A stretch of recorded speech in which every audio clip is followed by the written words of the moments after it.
Hello hello hello welcome.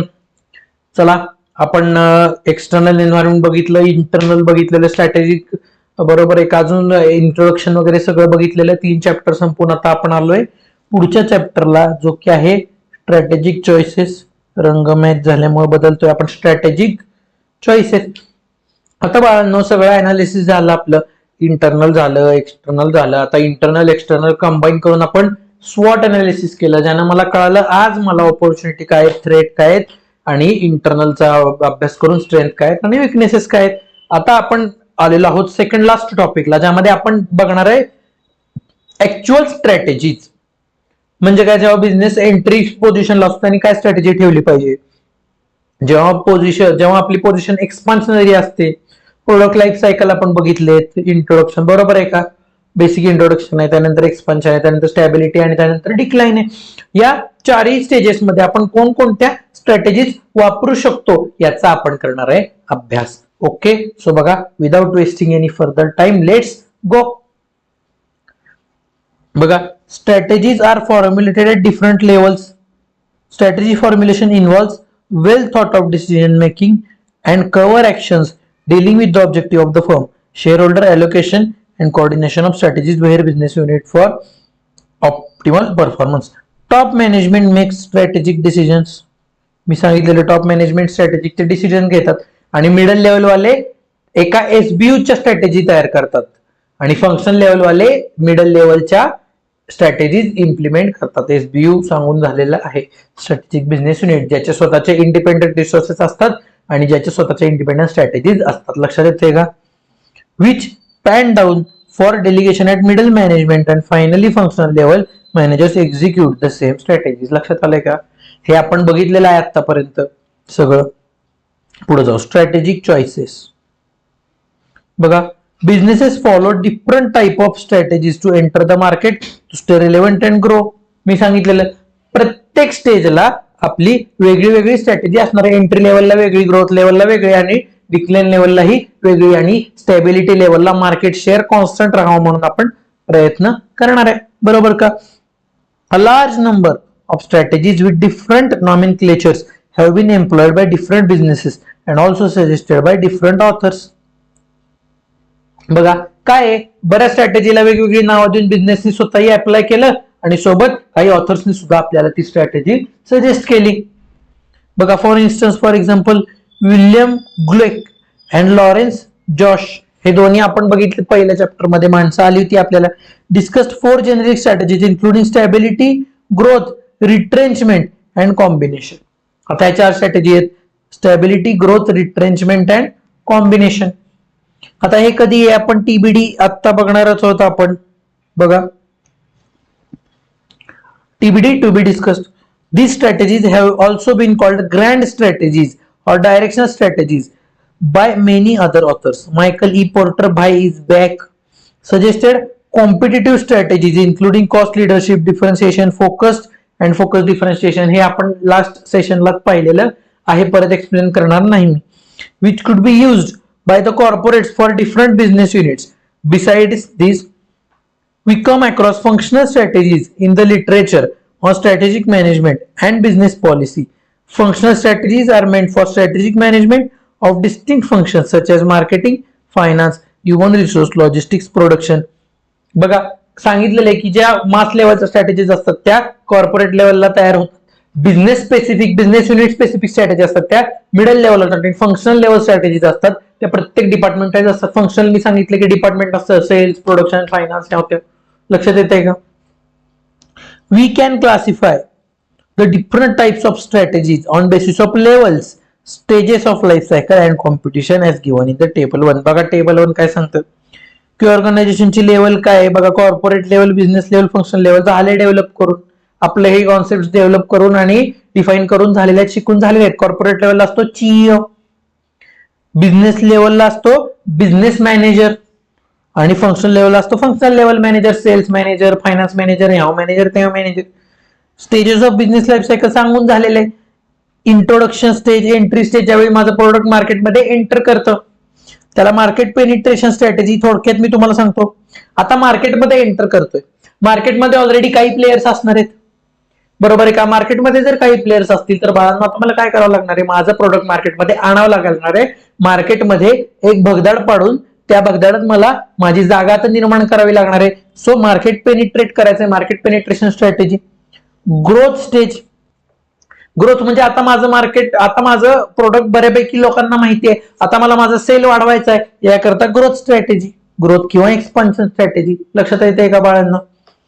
Maturity stage, maturity stage मध्ये आपण म्हणतो की डिमांड आता माझी स्टेबल झाली आहे, आता मला जास्ती वाढ होत नाहीये किंवा आता माझी वाढ हळूहळू हळूहळू कमी रेटनी व्हायला लागले. सो मॅच्युरिटीला स्टेबिलिटी स्ट्रॅटेजी, यामध्ये आपण काय करतो, आहे तो शेअर मेंटेन करायचा प्रयत्न करतो किंवा डॉमिनेशन असेल तर ते थोडस एक्सरसाइज जास्त करायचा प्रयत्न करतो किंवा त्या स्टेबिलिटीलाच मी हायर प्रॉफिट अर्न करायचा प्रयत्न करतो. आणि फोर्थ स्टेज इज डिक्लाइन, ज्यामध्ये आता लोकांनी माझं प्रोडक्ट बाय करायचं सोडून दिलेलं आहे, आता माझा शेअर हळूहळू खाली येतोय. याकरता मी काय करणार आहे, याकरता मी टर्न अराउंड स्ट्रॅटेजी करणार आहे किंवा रिट्रेंचमेंट स्ट्रॅटेजी करणार. रिट्रेंचमेंट किंवा टर्न अराउंड. टर्न अराउंड म्हणजे काय, एकतर बिझनेस बंद करायचा, नाहीतर माझी डिमांड जी कमी झाली ती पुन्हा एकदा वाढवायचा प्रयत्न करायचा आणि पुन्हा एकदा मी मॅच्युरिटी स्टेजला किंवा ग्रोथ स्टेजला जायचा प्रयत्न करणार. लक्षात आलं का? आता ह्या स्ट्रॅटेजीज आपण हळूहळू बघणार आहोत, मी तुम्हाला फक्त सांगतोय. कॉम्पिटिशन वाईज स्ट्रॅटेजी कोणत्या आहेत बघा, सांगितलंय. कॉस्ट लिडरशिप, ज्यामध्ये कॉस्ट लिडरशिप केव्हा, जेव्हा देअर आर मेनी बायर्स आणि बायर्स आर कॉस्ट सेन्सिटिव्ह, बरोबर का? आणि तिसरी गोष्ट, इनोव्हेशनला काही स्कोप नाहीये. डिफरन्सिएशन मध्ये काय असतं, डिफरन्सिएशन मध्ये इनोव्हेशनला स्कोप असतो आणि इनोव्हेशनच्या जोरावर आपण एक्स्ट्रा कॉस्ट सुद्धा बाहेर कडून चार्ज करू शकतो. त्यानंतर फोकस स्ट्रॅटेजी, फोकस काय करतो, मोठ्या मोठ्या मार्केटमध्ये सेम कॅरेक्टरिस्टिक, सेम डिमांड असलेल्या मार्केटला आपण डिवाइड करतो आणि त्याला नॅरो मार्केट आपण म्हणतो. त्या नॅरो मार्केटवरती आपण फोकस करून स्ट्रॅटेजीज तयार करतो. फोकसमध्ये दोन स्ट्रॅटेजी, फोकस कॉस्ट लिडरशिप जेव्हा बायर कॉस्ट सेन्सिटिव्ह असतो नॅरो मार्केटमध्ये तेव्हा, आणि फोकस डिफरन्सिएशन जेव्हा बायर्सला आपण एक्स्ट्रा फीचर्स देऊन डिफरन्सिएशन करून आपण आपली पोझिशन स्ट्रॉंग करू शकतो. त्यानंतर कोलॅबोरेशन स्ट्रॅटेजी, कोलॅबोरेशन स्ट्रॅटेजी मध्ये काय करतो आपण, दोन किंवा दोन जण एकत्र येतो, joint venture. Mergers and acquisition, दुसऱ्याला अक्वायर करून घेतो किंवा मर्जर करतो, वोडाफोन आयडिया. आणि स्ट्रॅटेजिक अलायन्स म्हणजे काय करतो, आपण 2-3 जण सगळे एकत्र येतो आणि एकत्र मिळून स्ट्रॅटेजी ठरवतो मार्केटची की आपण सगळ्यांनी मिळून आता असं चालायचं. पुष्पा सिंडिकेट, त्याला आपण सिंडिकेट म्हणतो, स्ट्रॅटेजिक अलायन्स. लक्षात आलं का? हे मी थोडक्यात तुम्हाला फक्त आत्ताशी इंट्रो दिलेला आहे. ह्या अख्खा आपल्याला चॅप्टर मध्ये हेच बघायचं आपल्याला. ह्याचा टाइमपास आपण आता पुढचे 2 तास करणार आहोत. बघा टाइमपासच आहे ना, कारण एकच वाक्य मॉड्यूल मध्ये 50 वेळा फिरवून दिलेलं असतं. Above are the various types of strategies, बघा आहेत त्या स्ट्रॅटेजी. तर काय करणार, तर organisation adapts either of these depending on their needs and requirement. मला जे नीड आहे, मला जी रिक्वायरमेंट आहे, माझी जी पोझिशन आहे त्यानुसार मी स्ट्रॅटेजी तयार करणार. फॉर इन्स्टन्स स्टार्टअप वाला काय करणार, कॉम्पिटिटिव्ह स्ट्रॅटेजी. बघा कॉम्पिटिटिव्ह स्ट्रॅटेजी वापरणार म्हणजे काय की एकतर कॉस्ट लिडरशिप बघणार, इनोव्हेशन बघणार, नाहीतर फोकस बघणार, नाहीतर काय करणार आहे कोलॅबोरेटिव्ह स्ट्रॅटेजी म्हणजे एका मोठ्या प्लेयर सोबत पार्टनरशिप करायची, जॉईंट व्हेंचर करायचं, स्ट्रॅटेजीज त्याच्या कॉपी करायच्या, बरोबर का? However majority launch on small scale and their main strategies to penetrate the market. साहजिक आहे बाळांनो, लॉजिकली काय, आज मी स्टार्टअप आहे, आज मी लोकांना माहित नाही म्हणणार, मी मार्केट मध्ये आपली जागा तयार करायचा प्रयत्न करणार. पेनिट्रेशन, ज्या मार्केटमध्ये आता बऱ्यापैकी लोक आहेत त्या मार्केटमध्ये मी माझी जागा इस्टॅब्लिश करायचा प्रयत्न करणार. लक्षात येते का बाळांनो? चला, while a going concern can continue with competitive strategy or collaborative strategy to ensure business growth. Going concern म्हणजे ज्याला स्वतःचा बिझनेस फार लांब काळापर्यंत चालवायचा आहे, तो काय करणार, एकतर कॉम्पिटेटिव्ह स्ट्रॅटेजी वापरणार म्हणजे कॉस्ट लिडरशिप बघणार, नाहीतर डिफरन्सिएशन बघणार, फोकस करणार, नाहीतर काय करणार, कंबाईन करणार, मी कोलॅबोरेटिव्ह करणार, सगळ्यांची मिळून एक स्ट्रॅटेजी ठरवा किंवा एक जॉईंट व्हेंचर तयार करा. अशा सगळ्या गोष्टी मी करणार आहे टू सर्व्हाइव्ह किंवा टू मेंटेन माय शेअर. लक्षात येते का? Business conglomerates having multiple product folios formulate strategies at different level, corporate, business and functional. बघा 3 लेवलला स्ट्रॅटेजीज होतात. परत मी सांगणार नाही. Corporate are meant to provide direction to the company. बघा कॉर्पोरेट स्ट्रॅटेजी काय करतात, विजन मिशन बघतात आणि पूर्ण कंपनीला एक डायरेक्शन देतात. म्हणजे काही प्रोडक्ट काय बघत बसत नाही, डायरेक्ट एक डायरेक्शन देतात की आपल्याला आता असं येत्या 3 ते 5 वर्षात चालायचंय. Business level strategies are formulated for each product division known as strategic business unit. सांगितलंय बिझनेस लेवल स्ट्रॅटेजी ज्या प्रत्येक एसबीयू ला स्पेसिफिक असतात. सुरुवातीलाच आता 2 मिनिटांपूर्वी सांगितलेलं आहे. While for implementation of corporate and business strategies functional strategies are formulated at business areas like production, marketing, finance, HR etcetera. बघा फंक्शनल लेवलच्या स्ट्रॅटेजीज त्या डिपार्टमेंट स्पेसिफिक असतात. बरोबर आहे का? In fact big corporates follow an elaborate system of strategy formulation, implementation and control at different levels and grow in the turbulent business environment. In this chapter we shall discuss corporate level strategies. बघा आता आपल्याला corporate लेवलच्या strategies बघायच्या आहेत. बरोबर का? Strategy formulation साठी एक team असते खास मोठ्या मोठ्या कंपन्यांमध्ये, वरती एवढं सांगितलेलं आहे, जी की स्ट्रॅटेजी इलॅबोरेट करते म्हणजे एक्सप्लेन करते, फॉर्म्युलेट करते म्हणजे तयार करते, आणि कंट्रोल करते म्हणजे त्याच्यामधून येणारे रिझल्ट मला हवे तेच कसे येतील ह्याचा विचार करत असते. बघा corporate strategies may be classified into 4 broad categories. बघा आपल्याला बाळांनो पेपरमध्ये काय विचारलं जाणार आहे? पेपरमध्ये विचारले जाणार आहे स्पेसिफिक स्ट्रॅटेजी. तुम्हाला एक सिच्युएशन देणार आणि त्या सिच्युएशन नुसार तुम्हाला विचारलं जाणार की बाळांनो आता ह्या सिच्युएशन मध्ये कोणती स्ट्रॅटेजी आपल्याला अप्लाय करायची आहे. लक्षात आलं का? आता ह्या चॅप्टरला महत्व किती आहे? तर ह्या चॅप्टरला महत्व आहे 3 स्टार. जेवढं की एवढे आयुष्यात तुम्हाला स्टार देता येतील तेवढे ह्या चॅप्टरला द्यायचे. बरोबर आहे का? मी आता सांगून ठेवतो. चॅप्टर नंबर 1 ला आहे माझ्या दृष्टीने 1 स्टार इम्पॉर्टन्स. चॅप्टर नंबर 2 ला माझ्या दृष्टीने आहे 2 स्टार. चॅप्टर नंबर 3 ला आहे 2 स्टार. चॅप्टर नंबर 4 ला आहे 3 स्टार इम्पॉर्टन्स आणि चॅप्टर नंबर 5 ला पण आहे 3 स्टार इम्पॉर्टन्स. म्हणजे मला कोणत्या सिक्वेन्सनी चॅप्टर करायचे अभ्यास करताना, समजा जर वेळ कमी राहिलाय, फायनान्शियल मॅनेजमेंट चालू असताना, समजा फायनान्शियल मॅनेजमेंट तयार करतानाच म्हणजे त्याची तयारी करतानाच मला वेळ लागला, तर मला बाळांनो कोणत्या सिक्वेन्स मध्ये अभ्यास करायचा आहे? सगळ्यात पहिल्यांदा मला बघायचं आहे 4th चॅप्टर, नंतर मला करायचं आहे 5th चॅप्टर, नंतर मला करायचं आहे 2nd चॅप्टर, नंतर मला करायचं आहे 3rd चॅप्टर आणि लास्टला मला बघायचं आहे 1st चॅप्टर. लक्षात आलं का? या सिक्वेन्सने अभ्यास करा, तुम्हाला FMSM मध्ये SM मुळे एक्झाम्शन प्राप्त होईल. आता ह्यामध्ये कोणकोणत्या स्वरूपाचे क्वेश्चन्स येणार आहेत, काय क्वेश्चन येणार आहेत, कसे क्वेश्चन्स विचारले गेले, त्याला कसं आन्सर करायचं, जसं आपण ऑडिटचं टाकलेलं होतं की क्वेश्चन्स कसे येतात, त्या क्वेश्चनला आन्सर कसं करायचं, तसं सेम टू सेम आपण स्ट्रॅटेजिक मॅनेजमेंटचं पण टाकणार आहे की ह्याला क्वेश्चन्स कसे येतात, आलेल्या क्वेश्चन्सला टॅकल कसं करायचं, MCQला टॅकल कसं करायचं. लक्षात आलं का? सो बघा आता आपण बोलूयात मेन कंटेंट कडे. मेन कंटेंट काय आहे? 4 ब्रॉड कॅटेगरीज आहेत मला ह्याच्या स्ट्रॅटेजीच्या. बघा स्टॅबिलिटी, एक्सपान्शन, रिट्रेंचमेंट आणि कॉम्बिनेशन. स्टॅबिलिटी असते, आता बघितले वरच बघितलं आपण स्टॅबिलिटी कुणाला, जे ऑर्गनायझेशन इथं पोहोचलेत, हे बघा मॅच्युरिटीला पोहोचलेत त्यांना स्टॅबिलिटी. लक्षात आलं का? त्याच्यानंतर एक्सपान्शन स्ट्रॅटेजी कुणाला, ज्या ग्रोथ स्टेजला आहेत त्या. लक्षात येते का? त्याच्यानंतर रिट्रेंचमेंट कोणाला, ज्या डिक्लाइन स्टेजला आहेत त्या. रिट्रेंचमेंट किंवा टर्न अराउंड स्ट्रॅटेजी मी बघितलेलं आता. बरोबर का? ह्यालाच प्रेमानं आपण काय म्हणणार आहे? Turn around strategy. लक्षात आलं का? आणि एक्सपान्शनलाच आपण काय म्हणणार आहे प्रेमाने? Growth strategy. आणि कॉम्बिनेशन, हे कॉम्बिनेशन कोण वापरू शकतं? स्टार्टअप्स. लक्षात आलं का? जे नवीन बिझनेसेस आहेत ते. लक्षात आलं का बाळांनो, बाबांनो, बायांनो, कोणी असतील त्यांना. बघा पुढे जाऊया. बिफोर प्रोसिडिंग फर्दर, बघा वॉर्निंग, लेटेस्ट डिस्कस. बघा जे की आपण आतापर्यंत करत आलोय तेच आत्ताही करायचे, डिस्कस करायचे. The basic features of all types of strategies to get the bird's eye view summary. चॅप्टरची समरी आता आपल्याला मिळणार आहे. बघा आता आपण काय करू, आधी आपण करू मेन स्ट्रॅटेजी डिस्कस आणि मग हा बर्डचा आयव्ह्यू घेऊ. आधीच बर्डचा आयव्ह्यू घेतला तर तुम्ही कंटाळणार आहे, म्हणजे तुमचे आय हळूहळू बंद होऊन जाणार आहेत. The basic features of the corporate strategies are as follows. काय का असं आपण बघू डिटेल्ड स्ट्रॅटेजी. सगळ्यात पहिली स्ट्रॅटेजी आहे स्टॅबिलिटी स्ट्रॅटेजी. हा चॅप्टर 3 स्टार मार्क केलाय, त्यामुळं ह्या चॅप्टर मधलं काहीही सोडून जायचं नाही. एकदा हे चॅप्टर एकदा पाचही कंप्लीट झाले की मी पूर्ण सिलेबसचा ABC अनालिसिस टाकून देईन SMचा, की आपल्याला पर चॅप्टर मधल्या पण कोणत्या कोणत्या गोष्टी करायच्याच आहेत आणि कोणत्या कोणत्या गोष्टी जरा थोड्या वेळाने केल्या तरी चालू शकतात. सोडायचं आपल्याला काहीच नाही, पण आपल्याला करताना प्रायोरिटी ठरवून करायचं आहे. One of the important goals of a business enterprise is stability strategy to stabilize. वा, स्टॅबिलिटी स्ट्रॅटेजी का वापरतात? स्टेबल होण्याकरता वापरतात. बघा, हे शिकवायला प्रोफेसर पाहिजे का आपल्याला? नाही, ह्याच्या खालचं शिकवायला पाहिजे. बघा, it may be opted to safeguard is existing interest and strength.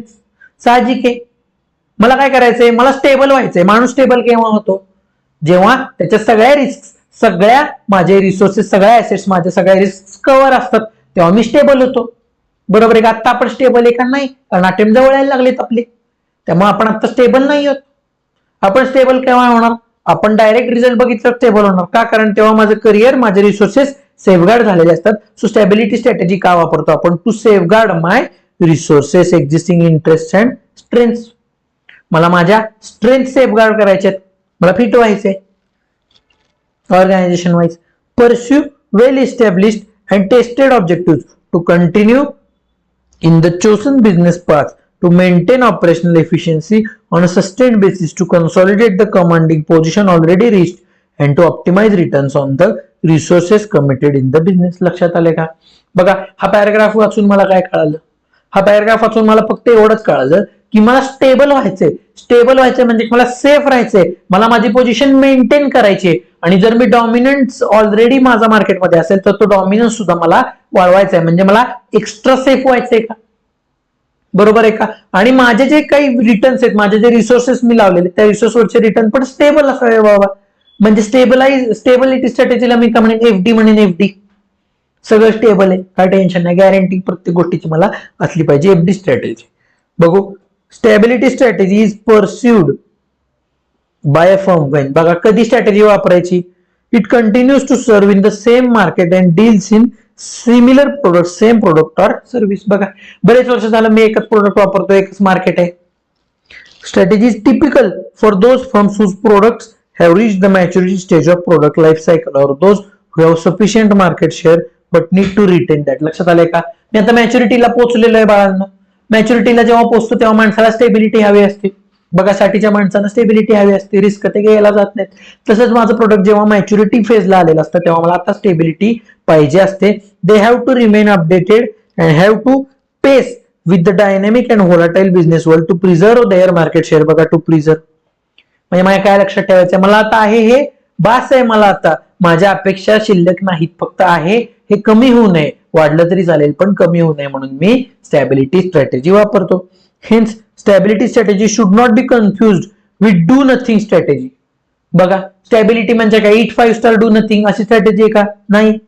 तर eat 5 star and do something to maintain your position. लक्षात आलं का? हे नया 5 स्टार आहे, 2025 चा अनएक्सपेक्टेड 5 स्टार. लक्षात आलं का? काय करायचंय? मला करायचे प्रयत्न, फक्त मेंटेन राहायला मला प्रयत्न करायचे. आता इथून पुढे मला जास्ती सक्सेस नाही मिळाली तरी चालेल, आहे हे फक्त माझं राहिलं, स्टेबिलिटी मिळाली, मी खुश आहे. लक्षात आलं का? Small organizations may also follow stability strategy to consolidate their position and prepare for the launch of growth strategy. For deeper understanding let us delve into their characteristics. चला बुडी मारूया आता. बरोबर आहे का? साहजिक आहे, माझा बिझनेस जर आहे तो बिझनेस स्टेबल झाला तरच मी नवीन प्रोडक्ट तयार करू शकतो, तरच मी नवीन मार्केट शोधू शकतो, तरच मी नवीन मार्केट एक्सप्लोर करू शकतो. पाहूया कॅरेक्टरिस्टिक्स. कॅरेक्टरिस्टिक्स काय? जी फर्म ऑप्ट करते स्टॅबिलिटीला, stays with the same business, same product and function maintaining same level of effort as present. लक्षात आले का? यांनी लिहिताना लिहिले की सेम लेवल ऑफ एफर्ट्स मला आज आहेत तसेच द्यायचे. लक्षात आले का? ह्याच्यापेक्षा वाढवायचेही नाहीत आणि कमी सुद्धा करायचे नाहीत. Endeavour is to enhance functional efficiencies through better deployment and utilization. The assessment of the firm is that desired income would be forthcoming through such incremental improvements in functional efficiency. मला आता काय करायचंय? मला इफिशियंट व्हायचंय, म्हणजे कमीत कमी resource वापरून मला चांगल्यात चांगला आउटपुट बाहेर काढायचंय. लक्षात येते का? त्यामुळे काय होणार आहे? त्यामुळे मला इन्क्रिमेंटल इम्प्रुव्हमेंट येणार आहे. इम्प्रुव्हमेंट आली की माझं स्ट्रॅटेजी इम्प्लिमेंटेशन प्रॉपर होणार आहे आणि मला मिळताना जास्त सपोर्ट मिळणार आहे, कंझ्युमरचा आणि कस्टमरचा दोघांचा. लक्षात आहे का? It does not involve a redefinition of the business. लक्षात आहे हा बिझनेस मेंटेन करायचा आहे, सगळं फार तोडून मोडून परत नवीन तयार करायचं नाही. लक्षात आलंय का? It is a safe strategy. बघा, मी सांगितलं साठीची स्ट्रॅटेजी आहे, 60s मधली जी माणसं आहेत त्यांची स्ट्रॅटेजी आहे. स्टेबल राहायचं, आता लोड डोक्याला घ्यायचा नाहीये. It does not warrant much of fresh investment. बघा, नवीन काय करायचं नाही, हाय हे फक्त मेंटेन करायचं. तर रिस्क इन्व्हॉल्ड स्ट्रॅटेजी इज लेस. साहजिक आहे, मला फक्त मेंटेन करायचंय, वाढवायचं नाहीये. जेव्हा ग्रोथ स्ट्रॅटेजी असते तेव्हा रिस्क असते, पेनिट्रेशनला रिस्क असते, प्रोडक्ट चालेल का नाही चालेल माहित नाही. स्टेबिलिटीला कसली आली रिस्क? रिस्क नको म्हणून तर स्टेबल राहतोय ना मी. While opting for this strategy, the organization can concentrate on its resources and existing business, thus leading to building of core competencies. मग मला काय आहे, मला आहे ते बिझनेसचा अभ्यास करायचा आहे, माझी कोर कॉम्पिटन्सी, माझं वेगळेपण मला पाहायचं आहे आणि त्यानंतर डिफरन्सिएशन ऑलरेडी आपोआप माझं होणार आहे. The firms with modest growth objective choose the strategy. Modest growth objective म्हणजे काय? रिअलिस्टिक, म्हणजे लई ग्रोथ नाही करायची आपल्याला, स्टेबल राहायचे, बास, मेंटली स्टेबल, रोज रात्री झोप लागली पाहिजे असं मला वाटत असेल तर मला इम्प्लिमेंट करायची आहे स्टेबिलिटी स्ट्रॅटेजी. लक्षात आलं का बाळांनो? लक्षात आलंय का नक्की सगळ्यांना? पुढे जायचंय. Major reasons for stability. बाबा स्टॅबिलिटी का पाहिजे लोकांना आयुष्यात आणि बिझनेस मध्ये? एक सेकंद आपण पॉज करूया. ओके, चला बघूया की आता स्टॅबिलिटी स्ट्रॅटेजी चूज करण्याच्या मागचे रिझन काय आहे बाबा. का तर प्रोडक्ट झाले आता मॅच्युरिटी स्टेजला, बघा जिथे त्याची ग्रोथ पण होत नाहीये किंवा डिक्लाइन पण होत नाहीये आणि एकदम स्लो रेटनी ग्रोथ होते. Staff feels comfortable with status quo as it involves less changes and less risk. Status quo म्हणजे काय? आता आहे यात खुश आहे मी, मला लई चेंजेस नाही करून घ्यायचे. स्टेटस क्वो म्हणजे बाबा ठीक आहे, as is today. It is opted when environment is relatively stable. बाबा स्टेबल एन्व्हायरमेंट असेल तर आपण अप्लाय करायची strategy. When it is not advisable to expand, it is may be perceived as threatening. बघा थ्रेटनिंग कोणाला? मार्केटला, इंडस्ट्रीला. अशा पोझिशनला आपण आहोत की आता इथून पुढे आपण एक्सपान्शन करायला गेलो तर मार्केटला, इंडस्ट्रीला वाटेल की आपण त्यांना थ्रेट करतोय, त्यांच्या एक्झिस्टिंग सिच्युएशनला थ्रेट करतोय. बघा म्हणजे मला कोणाला त्रास द्यायचा नाहीये, तेव्हाच मला करायचंय. After rapid expansion firm might want to stabilize and consolidate itself. बघा जेव्हा भरपूर एक्सपान्शन केलेलं असतं, याला रेटून नुसतं आपलं वाढवलंय, आता कुठे ना कुठेतरी मला असेस करायची गरज आहे की बाबा आता मी नक्की कुठे पोहोचलोय पोझिशन. मला स्टेबिलाइज करायचंय, कन्सॉलिडेट करायचंय स्वतःला. मला आता जरा बघायचंय की आता बाबा ठीक आहे एक्सपांड केलं एवढं, तर त्याचा फायदा काय झाला. अशा वेळी आपण स्टेबिलिटी स्ट्रॅटेजीला अप्लाय करतो. बरोबर आहे का? Why don't startups aim for stability?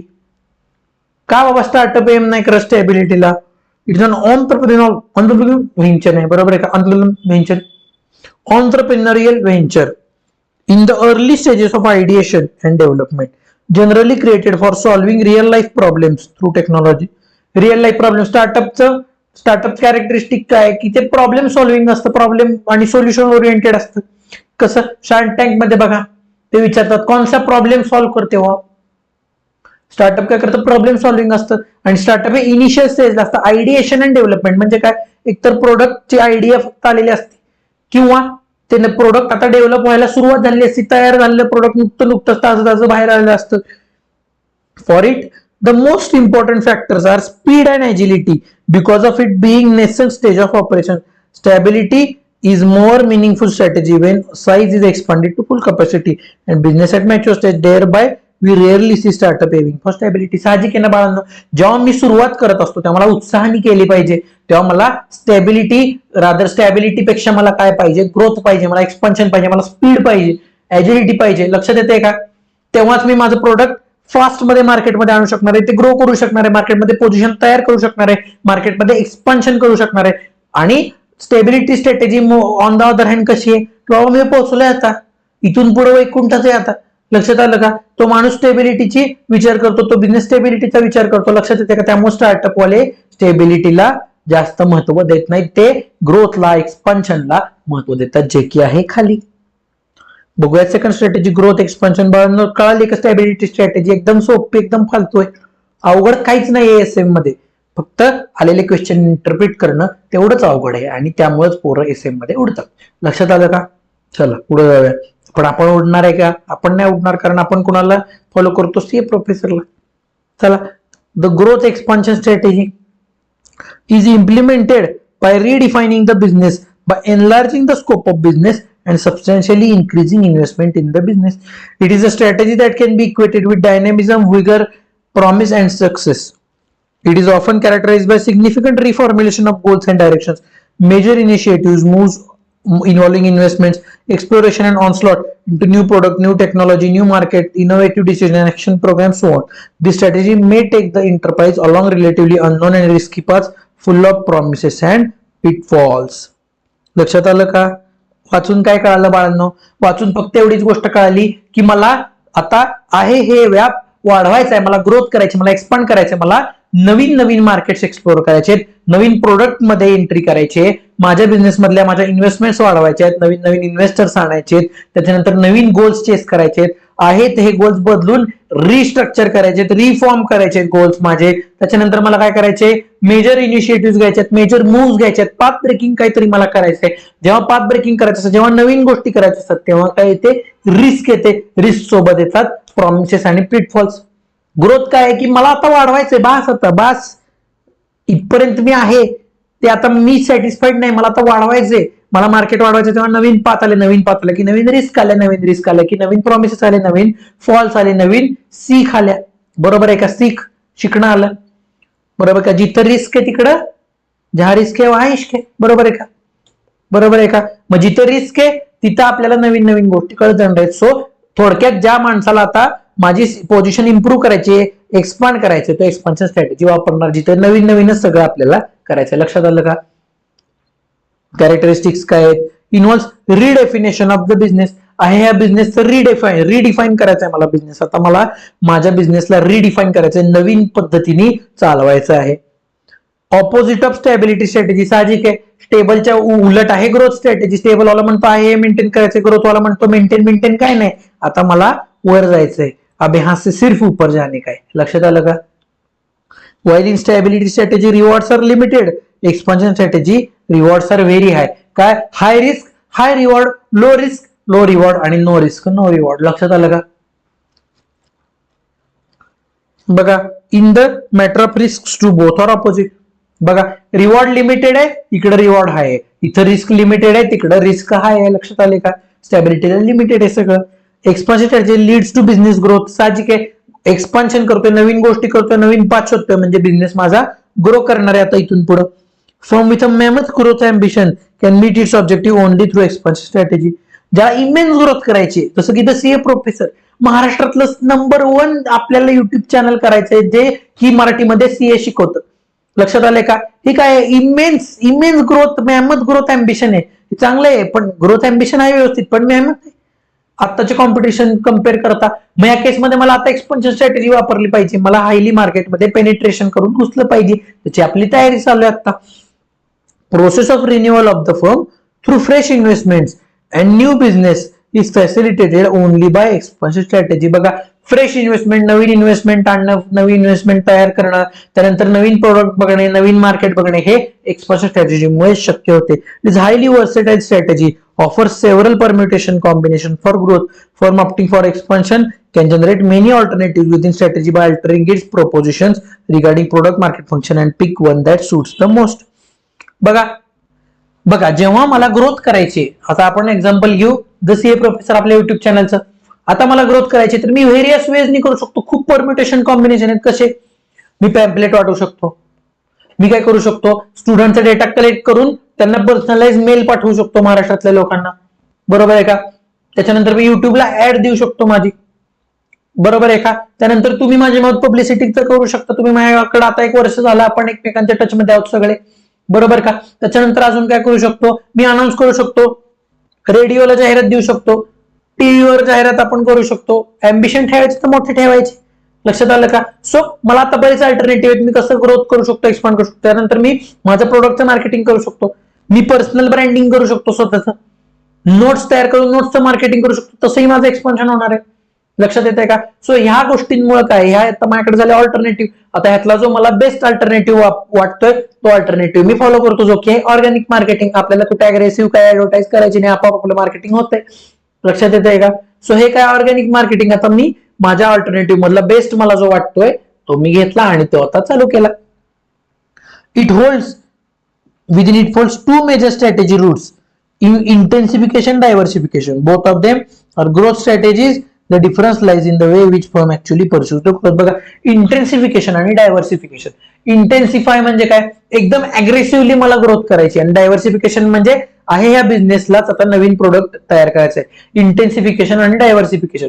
Diversification केव्हा होऊ शकतं, जेव्हा माझा एक्झिस्टिंग बिझनेस आहे, त्याचा एखादा प्रोडक्ट आहे, आता मला नवीन प्रोडक्ट आणलं तर माझा बिझनेस होणार डायव्हर्सिफाय म्हणजे माझा बिझनेस वाढणार आहे, माझा बिझनेसचे नवीन नवीन मार्ग मला ओपन होणार आहेत. इंटेन्सिफिकेशन म्हणजे आहे हे प्रोडक्ट आता मला इंटेन्सिव्हली डेव्हलप करायचंय, मला अग्रेसिव्हली डेव्हलप करायचंय. लक्षात आलेलं आहे का? बघा, आता रिझन्स बघू त्याचे, ग्रोथ और एक्सपान्शन स्ट्रॅटेजीचे रिझन्स. बघा, का पाहिजे growth expansion? It may become imperative when environment demands increase in pace of activity. बघा, जेव्हा एन्व्हायरमेंटच तुम्हाला सांगते की आता वाढलं पाहिजे, चढलं पाहिजे, का कारण नवीन एंट्रन्स यायला लागलेत आता समजा, बरोबर आहे का, किंवा असं मला दिसतंय की भविष्यात मला लॉ फेवरेबल राहणार आहे, मग अशा वेळी एन्व्हायरमेंट मला काय सांगतं की आता वाढवा, चला, हा इथनं आता वर यायची वेळ आली, ऊपर उठने की बारी है अभी. Strategists may feel more satisfied with the prospects of growth from expansion. CEO may take pride in presiding over organizations pursued to be growth oriented. बघा, जेव्हा स्ट्रॅटेजी तयार करणार आहेत ते सॅटिस्फाईड आहेत काय, की बाबा आता ग्रोथ इथून पुढे खूप चांगली येऊ शकते, असं आपलं मत आहे. आणि आपला चिवताई काय म्हणतोय? चिवताई म्हणतोय की आता मला प्राईड आहे, मला माझी ऑर्गनायझेशन अशी प्राईड म्हणजे ग्रोथ ओरिएंटेड आहे हे सांगायचंय मला जगाला ठोकून. त्यावेळी काय होणार आहे, CEO पण म्हणणार आहे की आता ग्रोथ स्ट्रॅटेजी. बघा, expansion may lead to greater control over market for as compared to competitors. बघा, कॉम्पिटिटर पेक्षा जास्ती मला मार्केटचा शेअर कॅप्चर करायचा आहे, मला करायचं आहे market expand. Advantages from the experience curve and scale of operations may accrue. बरोबर आहे का? मी सांगितलंय एक्सपिरियन्स कर्व, आपण सांगितलं जितका एक्सपिरियन्स आपला वाढेल तेवढा आपल्याला अनालिसिस डीप मध्ये जातं आणि मग आपण आपले रिसोर्सेस ऑप्टिमली युटिलाइज करायला सुरुवात करतो. आपला लर्निंग कर्व आणि एक्सपिरियन्स कर्वच्या इफेक्टनी माझी इफिशियन्सी वाढते आणि scale of operations, economies of scale वाढते, ऑपरेशन्स मिळतील मला, ग्रोथ केलं की मला ऑपरेशन्स वाढतील, मला वाढत्या ऑपरेशनचा फायदा होऊन इकॉनॉमीज ऑफ स्केल मिळणार आहे. Also includes intensifying, diversifying, acquiring and merging businesses. Therefore growth strategies can take following forms. बघा, ग्रोथ स्ट्रॅटेजीचे फॉर्म्स बघा, एकतर मी काय करू शकतो, आहे प्रोडक्ट वाढवू शकतो, डायव्हर्सिफाय म्हणजे नवीन मार्केटमध्ये एंट्री करू शकतो, अक्वायरिंग म्हणजे छोटे बिझनेसेस अक्वायर करू शकतो, कॉम्पिटिशन खतम करू शकतो, आणि मर्जिंग म्हणजे दोन बिझनेस एकत्र येऊन करू शकतो. जसं की आपण काय बघतो, मर्जिंग वोडाफोन आयडिया लिमिटेड, या दोघांनी ग्रोथ स्ट्रॅटेजीज होती, ती कॉम्बिनेशन होतं, ग्रोथ स्ट्रॅटेजी आणि सर्व्हायव्हलची स्ट्रॅटेजी होती. कारण दोन्ही मर्जर झाले नसते तर जिओनी दोन्ही खाऊन टाकले असते, संपवून टाकले असते, आमच्यासारख्या आयडियाच्या युजरचं बिचाऱ्यांचं हाल झाले असते, महाग आपल्याला पॅक्स आम्हाला घ्यावे लागले असते, जे की आता जिओवाले भोगतायत, घेत आहेत. लक्षात आलं का? बघा, आता ग्रोथ स्ट्रॅटेजीचे टाइप्स कोणते आहेत बघूया. टाइप्स कोणते आहेत? इंटरनल ग्रोथ आणि एक्सटर्नल ग्रोथ. बघा, इंटरनल म्हणजे स्वतःची ग्रोथ करायची. इंटरनल ग्रोथ म्हणजे काय, दोन पद्धतीने इंटरनल ग्रोथ होऊ शकते. स्वतःचे ऑपरेशन्स चांगले करा, नाहीतर माझ्या प्रोडक्टची क्वालिटी वाढवा, स्केल ऑफ ऑपरेशन्स वाढवा. बघा, इंटरनल ग्रोथ स्ट्रॅटेजी कोणत्या आहेत? Expansion through intensification, expansion through diversification. बघा, आता इंटरनल काय आहेत? इंटेन्सिफिकेशन, डायव्हर्सिफिकेशन, हे इंटरनल ग्रोथ स्ट्रॅटेजीज. बघूया इंटेन्सिफिकेशन काय आहे. Growth through intensification, intensification strategy काय आहे बघूया. Means that the organisation tries to grow internally by intensifying its operations either by market penetration or market development or by product development. बघा, स्वतःमध्ये development करायची. कशामुळे? एक तर मार्केट पेनिट्रेशन म्हणजे आहे या मार्केटमध्ये माझा शेअर वाढवायचा, मार्केटमध्ये घुसायचं. मार्केट डेव्हलपमेंट किंवा माझा आहे तो शेअर वाढवायचा. आणि बाय प्रोडक्ट डेव्हलपमेंट, माझे एक्झिस्टिंग जे बिझनेसचं प्रोडक्ट आहे त्या प्रोडक्टला डेव्हलपमेंट करा, प्रोसेस डेव्हलप करा. It tries to cash on its internal capabilities आणि इंटरनल रिसोर्सेस. बघा, म्हणजे माझ्या अंतर्गत स्ट्रेंथचा, माझ्या कॅपेबिलिटीजचा मी फायदा घेतोय, ऍडव्हान्टेज घेतोय. The firm can इंटेन्सिफाय by any of the following strategies. बघा, इंटेन्सिफिकेशनच्या पण काय स्ट्रॅटेजीज आहेत? मार्केट पेनिट्रेशन, डेव्हलपमेंट आणि product development. Market penetration, highly common expansion strategies market penetration or concentration of current business. The firm directs its resources to profitable growth of its existing product in the existing market. बघा, मी काय करतो, market penetrate करायला जातोय, म्हणजे काय आहे याच मार्केटमध्ये माझा शेअर वाढवतोय, म्हणजे मला प्रॉफिटेबल ग्रोथ होईल. बरोबर आहे का? बघा, इंटरनली मी काय करतोय, आहे ह्या मार्केटमध्ये शेअर वाढवतोय. मार्केट पेनिट्रेशन म्हणजे माझ्याकडे मार्केट आहे त्याचा मी शेअर वाढवतोय. Existing product in existing market.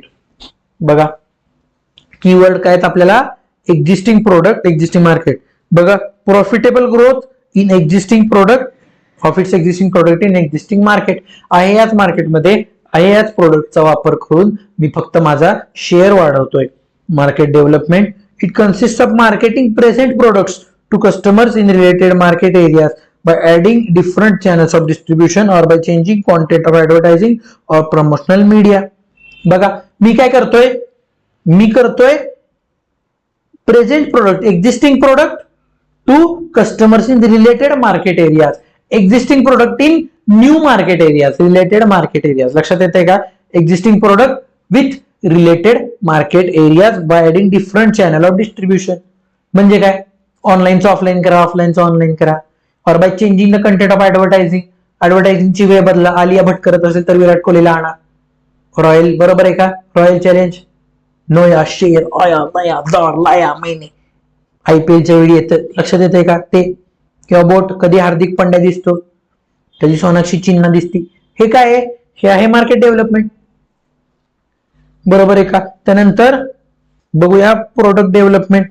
Product development involves substantial modification of existing product or creation of new but related items that can be marketed to current customers through established channels. बघा थोडक्यात इंटरनलला मी काय बघतोय, internal लक्षात घ्या बाळांनो, सगळं चालू आहे, नवीन काय करत नाहीये मी. Existing product, existing market, existing product related market. त्यानंतर existing product, new but related product आणि एक्झिस्टिंग कस्टमर. लक्षात येते का. बघा existing product, new but related items to current customers. लक्षात येते का. ह्याचा आता जेव्हा आपण समरी करू, रिव्हिजन करू का नाही, जेव्हा मी नोट्स तयार करेन तेव्हा आपल्याला हे प्रिसाइज होईल. एक 20 ते 25 पानातच एसे अख्खं बसवून देतो तुम्हाला, काय काळजी करू नका. लक्षात येते का, समजतंय का. सो बघा 3 स्ट्रॅटेजीज मी बघितल्या इंटरनल ग्रोथला, market penetration, development, product development. बघा एन्सॉफ बाय आले आपले नवीन बाय. एन्सॉफ पण आपण बघितलेला होता थोड्याच वेळ दिवसापूर्वी पहिले आधीच्या सेशन्स मध्ये. फ्रेमवर्क दिलं भाऊंनी, which describe the intensification options available to firm. बघा किती भारी. बघा तिन्ही ऑप्शन आपल्याला दिलेत. काय आहे, मार्केट पेनिट्रेशन मध्ये आहे या मार्केटमध्ये शेअर वाढवा, जास्तीत जास्त लोक आपलं प्रोडक्ट वापरतील ते बघा. जर एक प्रोडक्ट वापरत असेल तर सारखं सारखं वापरतील हे बघा. क्वांटिटी वाढवतील असं बघा. बरोबर आहे का. आधी 1 किलो ड्रग्स घेत असतील, सॉरी चुकीचं उदाहरण, आधी समजा 1 किलो साखर खात असतील तर माझी साखर 1.5 किलो खातील हे बघा. त्यानंतर new application for current users, new application for current users म्हणजे काय आहे, याच प्रोडक्ट मध्ये काहीतरी नवीन गोष्ट द्या मला. बघा आहे या प्रोडक्ट मध्ये नवीन काहीतरी मला द्या, करंट युजर साठी नवीन ऍप्लिकेशन द्या. त्याच्यानंतर प्रोडक्ट डेव्हलपमेंट बघूया आपण. प्रोडक्ट डेव्हलपमेंट काय आहे बाळांनो, नवीन फीचर आणा, प्रोडक्ट रिफाईन करा, आहे यातल्या प्रोडक्ट मध्ये बग फिक्स करा, न्यू जनरेशन प्रोडक्ट आणा. बरोबर आहे का. यहाँ से आलू डालो वहां से सोना निकलेगा. Develop a new product for the same market. बरोबर का, बरोबर का. त्याच मार्केटसाठी यहाँ से कांदा डालो वहां से सोना निकलेगा. नवीन प्रोडक्ट फॉर एक्झिस्टिंग मार्केट. लक्षात आलं का. मार्केट डेव्हलपमेंटला काय करतो, expand geographically target new segments. आहे याच मार्केटमध्ये नवीन नवीन सेगमेंट बघायला सुरुवात करा, एक्सपान्शन करा, जिओग्राफिक एक्सपान्शन करा. त्यानंतर involving new product and new market, हे अनरिलेटेड आहे टोटल. बरोबर आहे का. अनरिलेटेड मार्केटमध्ये घुसा. बरोबर आहे का. जिथे तुम्हाला कोण विचारत नाही तिथे घुसा. लक्षात येते का. आणि तिथं आपलं प्रोडक्ट तयार करा. लक्षात येते का. बघा हे झालं ग्रोथ बाय इंटेन्सिफिकेशन. लक्षात आलं का. आता बघूयात डायव्हर्सिफिकेशन. घेऊयात एक ब्रेक आणि मग बघूया डायव्हर्सिफिकेशन. लक्षात येते का. बरंच डायव्हर्सिफिकेशन जरा मोठं आहे. आपण एक ब्रेक घेऊया 5-10 मिनिटाचा आणि लगेच सुरुवात करूयात डायव्हर्सिफिकेशनला. ओके, घेऊयात एक छोटूसा break. Okay, back after the break. बघूयात आता आपण एक्सपान्शन किंवा ग्रोथ थ्रू डायव्हर्सिफिकेशन. इंटेन्सिफिकेशन ने बघितलं, आता मी बघणार diversification. When a firm tries to grow and expand by diversifying into various products or fields, is called as growth by diversification. Simple आहे. याच्यापेक्षा नवीन गोष्टी जेव्हा मी करायला जातो, diversification. This is also internal growth strategy. Innovative and creative firms always look for opportunities and challenges to grow. To venture into new areas of activity, break into new frontiers, they feel that diversification offers greater prospects for growth and profitability than intensification. Diversification is defined as an entry into new product or product lines, new services, new market involving substantially different skill, technology and knowledge. बघा, लक्षात आलं का? इंटेन्सिफिकेशन आणि diversification मध्ये फरक. इंटेन्सिफिकेशन मध्ये सगळं same आहे, मार्केट सेम आहे, प्रोडक्ट सेम आहे, कंझ्युमर सेम आहे, बरोबर आहे का? बऱ्याचदा मोस्ट ऑफ द केसेस मध्ये. आणि ह्या केस मध्ये काय सगळं नवीन आहे, मार्केट सकट सगळ्या गोष्टी नवीन आहेत. आता बघूयात आपण पुढं. Established firm, बघा, established firm introduces new product, literal or new affinity which is present product line which is meant for a new class of customers different from existing customers. Process is known as conglomerate diversification. बघा, आता diversification चे प्रकार यायला लागलेत. कॉंग्लोमरेट diversification. Conglomerate diversification म्हणजे काय? New product, PDT product plus new customer, म्हणजे पूर्णच नवीन प्रोडक्ट, नवीन कस्टमर, नवीन सगळं नवीन. कॉंग्लोमरेट डायव्हर्सिफिकेशन, ज्याला अनरिलेटेड पण म्हणू शकतो आपण, पण कॉंग्लोमरेट डायव्हर्सिफिकेशन आपण म्हणूयात. Both the technology of the new product and the market are different from present experience. बघा, आजच्या पेक्षा काहीतरी वेगळंच करायचं हो. उद्या मी बायोलॉजीचा क्लास घ्यायला लागलो, डायव्हर्सिफिकेशन, कॉंग्लोमरेट डायव्हर्सिफिकेशन, प्रोडक्ट वेगळं, कस्टमर वेगळं, सगळीच बरोबर आहे का? Biology theory only. बघा, for some firms diversification is a means of utilising their existing facilities and capabilities in more effective and efficient manner. They may have excess capacity in manufacturing facility, investable funds, marketing channel, competitive standing, marketing prestige, manager and other manpower, research and development, raw material sources and so forth. Another reason lies in synergistic advantage. It may be possible to improve the sales and profit of existing product by adding suitably related or new product because of linkages in technology or in markets. बघा, दोन कारणांसाठी मी expand करतो. एक तर माझ्याकडे लय पैसा आहे, मोक्कार पैसा आहे, मोक्कार कॅपॅसिटी, आणि आहे आत्ताचा बिझनेस आहे तो त्या कॅपॅसिटी युटिलाइज करत नाही, म्हणजे एक्सेस कॅपॅसिटी, एक्सेस फंड्स आहेत, एक्सेस टेक्नॉलॉजीसाठी माझ्याकडे मटेरियल, एक्सेस मॅन पॉवर आहे. तर मी काय करणार, नवीन प्रोडक्ट तयार करणार आणि तिकडे ते मॅन पॉवर लागणार, जेणेकरून wastage of capacity, wastage of excess energy, wastage of energy होऊ नये. लक्षात आलं का? दुसरी गोष्ट, मी अशा कुठल्या तरी बिझनेस मध्ये एंट्री करेन जो बिझनेस माझ्या एक्झिस्टिंग बिझनेसशी रिलेटेड आहे. जसं की फोन तयार करणारी कंपनी एंटर करते हेडफोन्स मध्ये, सोनी, सॅमसंग.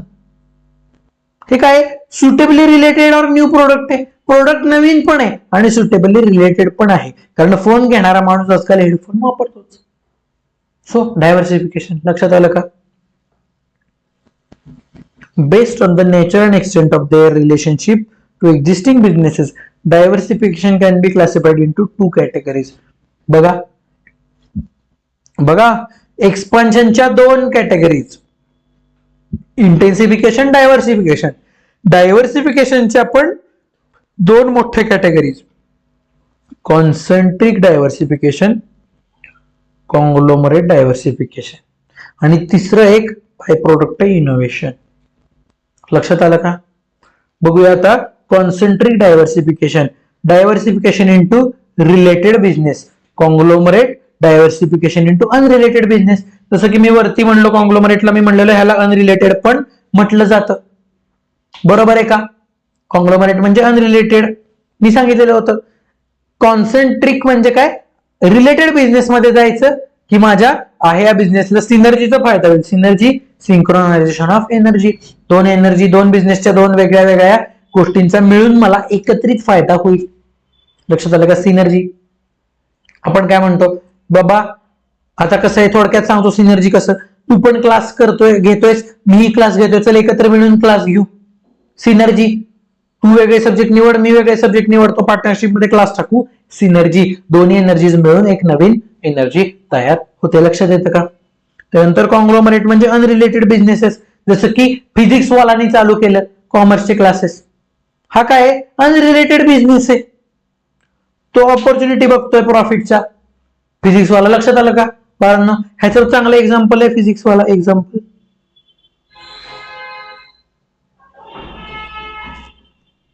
फिजिक्स वाला हबीबी. लक्षात आलं का? आणि तिसरं आहे इनोव्हेशन. बघूया आता कॉन्सेंट्रिक डायव्हर्सिफिकेशन म्हणजे काय, कॉंग्लोमरेट म्हणजे काय, आणि इनोव्हेशन म्हणजे काय. सिंपल आहे, काय अवघड गोष्टी आपण बघतच नाहीये. बघा, concentric diversification takes place when products are related. बघा, रिलेटेड प्रोडक्ट्स जसं की मी सांगितलं, रिलेटेड प्रोडक्ट्स म्हणजे सॅमसंग आहे, सोनी आहे, बरोबर आहे का. एलईडी टीव्ही वगैरे, स्मार्ट टीव्ही सोबत त्यांनी ते बार्स पण चालू केले, स्मार्ट बार्स असतात, बरोबर आहे का. असं ना, तो अमेझॉन साऊंड बार जसा असतो, त्याला काहीतरी म्हणतात, तो बार असतो, त्यांनी तो TV Android TV type, smart TV type act करायला लागतो. बघा, in this diversification the new business that is diversified into linked to the existing business through processes. थोडक्यात काय आहे, समजा मी माझा बिझनेस आहे फोन काढायचा, मी हेडफोन सुरुवात केली, किंवा मी काय तयार केलं, मी मायक्रो प्रोसेसर तयार करायला सुरुवात केली, मी डिस्प्ले तयार करायला सुरुवात केली, बरोबर आहे का. मी कॅमेरा तयार करायला सुरुवात केला, सोनी आयमॅक्स कॅमेरे बिमेरे. बघा, the new product is a spin off from existing facilities and product processes. Spin off म्हणजे काय, त्या प्रोडक्टच काहीतरी रिलेटेड आहे. This means that in concentric diversification there are benefits of synergy with current operations. The new product is only connected in a loop-like manner at one or more points in the existing process or technology production. For example, a company producing clothes into manufacturing of shoes. Related आहे ना, कपडे घालणारा कधी ना कधीतरी बूट घालणारच आहे ना, बरोबर आहे का. जसं की फोन वापरणारा कधी ना कधीतरी हेडफोन वापरणार आहे, फोन वापरणारा कधी ना कधीतरी चार्जर वापरणार आहे, फोन वापरणारा कधी ना कधीतरी फोनची केस वापरणार आहे. लक्षात येतं का? Concentric diversification generally understood in two directions, vertical and horizontal integration. बाळांनो बघा, डायव्हर्सिफिकेशनचे ग्रोथचे दोन टाईप, इंटेन्सिफिकेशन, डायव्हर्सिफिकेशन. डायव्हर्सिफिकेशनचे दोन टाईप आणि एक बाय प्रोडक्ट, कॉन्सेंट्रिक, कॉंग्लोमरेट आणि रिलेटेड. आणि कॉन्सेंट्रिकचे दोन टाईप, व्हर्टिकल, हॉरिझॉन्टल. आता हे काय, व्हर्टिकल इंटिग्रेशन आणि horizontal integration. Vertically integrated diversification बघा, एक आहे व्हर्टिकल, एक आहे हॉरिझॉन्टल. कसं ते सांगतो. Vertical integration firms of to engage in businesses that are related to existing business. The firm remains vertically within the same process sequence, moves forward or backward in the chain and enters specific product process steps with an intention of making them into new business for the firm. जसं की मी सांगितलेलं, हा phone तयार करताना मला processor तयार करायला पाहिजे, बरोबर आहे का. मला कॅमेरा घेतला पाहिजे, बरोबर आहे का. मला काय त्याची बॉडी तयार केली पाहिजे, त्यानंतर मला डिस्प्ले तयार केला पाहिजे, म्हणजे जोडला पाहिजे, त्यानंतर मला बॅटरी जोडली पाहिजे. तर चांगलं अक्षर काढू जरा, मला बॅटरी तयार केली पाहिजे. लक्षात आहे का. मग काय, फोन तयार करायची ही प्रोसेस आहे. लक्षात घ्या, व्हर्टिकल इंटिग्रेशन म्हणजे काय, ह्याच प्रोसेस मधलं एक पॉइंट मी निवडतो आणि त्याचा वेगळा बिझनेस तयार करतो. लक्षात आलं का. व्हर्टिकल इंटिग्रेशन, लक्षात आलं का. सिंपल आहे. त्याच प्रोडक्टच्या प्रोसेस मध्ये मी नवीन बिझनेस तयार करतो, एक पॉइंट उचलायचं, त्याला वेगळं करून टाकायचं. बघा, the characteristic feature of vertical diversification is that firm remains in the vertically link product process chain. त्या प्रोडक्ट मध्ये, त्या प्रोसेसच्या चेन मध्येच मी जातो कुठं ना कुठं तरी, आणि त्याला वेगळा करून टाकतो. लक्षात आलं का. Firm can either opt for forward और बॅकवर्ड इंटिग्रेशन और हॉरिझॉन्टल इंटिग्रेशन. कसं, समजा मी बॉडी तयार करत असेल फोनची, तर मी काय केलं, फोनच्या प्रोसेसला मागं गेलो आणि कॅमेरा तयार करायला सुरुवात केली, फॉरवर्ड इंटिग्रेशन, बॅकवर्ड इंटिग्रेशन. लक्षात आलं का. आणि डिस्प्ले तयार करायला लागलो, फॉरवर्ड इंटिग्रेशन. समजतंय का? माझ्या त्याच प्रोसेसमध्ये एकतर मागे जावा नाही तर पुढे जावा. बॅकवर्ड और फॉरवर्ड इंटिग्रेशन. हॉरिझॉन्टल ज्याला म्हणतो आपण व्हर्टिकल इंटिग्रेशन, म्हणजे त्याच प्रोसेसमध्ये वर खाली खेळत राहायचं. लक्षात आलं का? नक्की लक्षात आलंय का? तुम्हाला लक्षात आलंय का? हे you got it bro, sister, you got it, my boys, my girls. Okay, चला. Forward and backward integration. बघा, फॉरवर्ड बॅकवर्ड. आता ह्या व्हर्टिकल इंटिग्रेशनचे type, forward integration, backward integration. बघा, forward integration. Forward and backward integration form part of diversification. Vertical integration diversification forms up to engage in businesses that are vertically related to existing product. The firm remains vertically within the same process while diversifying forms up to engage business that are linked in forward or backward in the chain. तेच सांगतोय मी, तर पुढची process कोणतरी करताय तिथं आपण घुसायचं, नाही तर मागच्या प्रोसेस करताय तिथं घुसायचं. Backward integration is concerned with the creation of effective supply by entering business of input providers. बघा, मी फोन तयार करतोय, तर आता मी काय करायला लागलो, मी माझ्याच फोनचा कॅमेरा सप्लाय करायला लागलो. बरोबर आहे का? फर्म कुठल्याही प्रोडक्टला सप्लायर लागतो, सप्लायरच्या बिझनेस मध्ये घुसायचं. Backward integration. Strategy employed to expand profits and gain control over production or supply.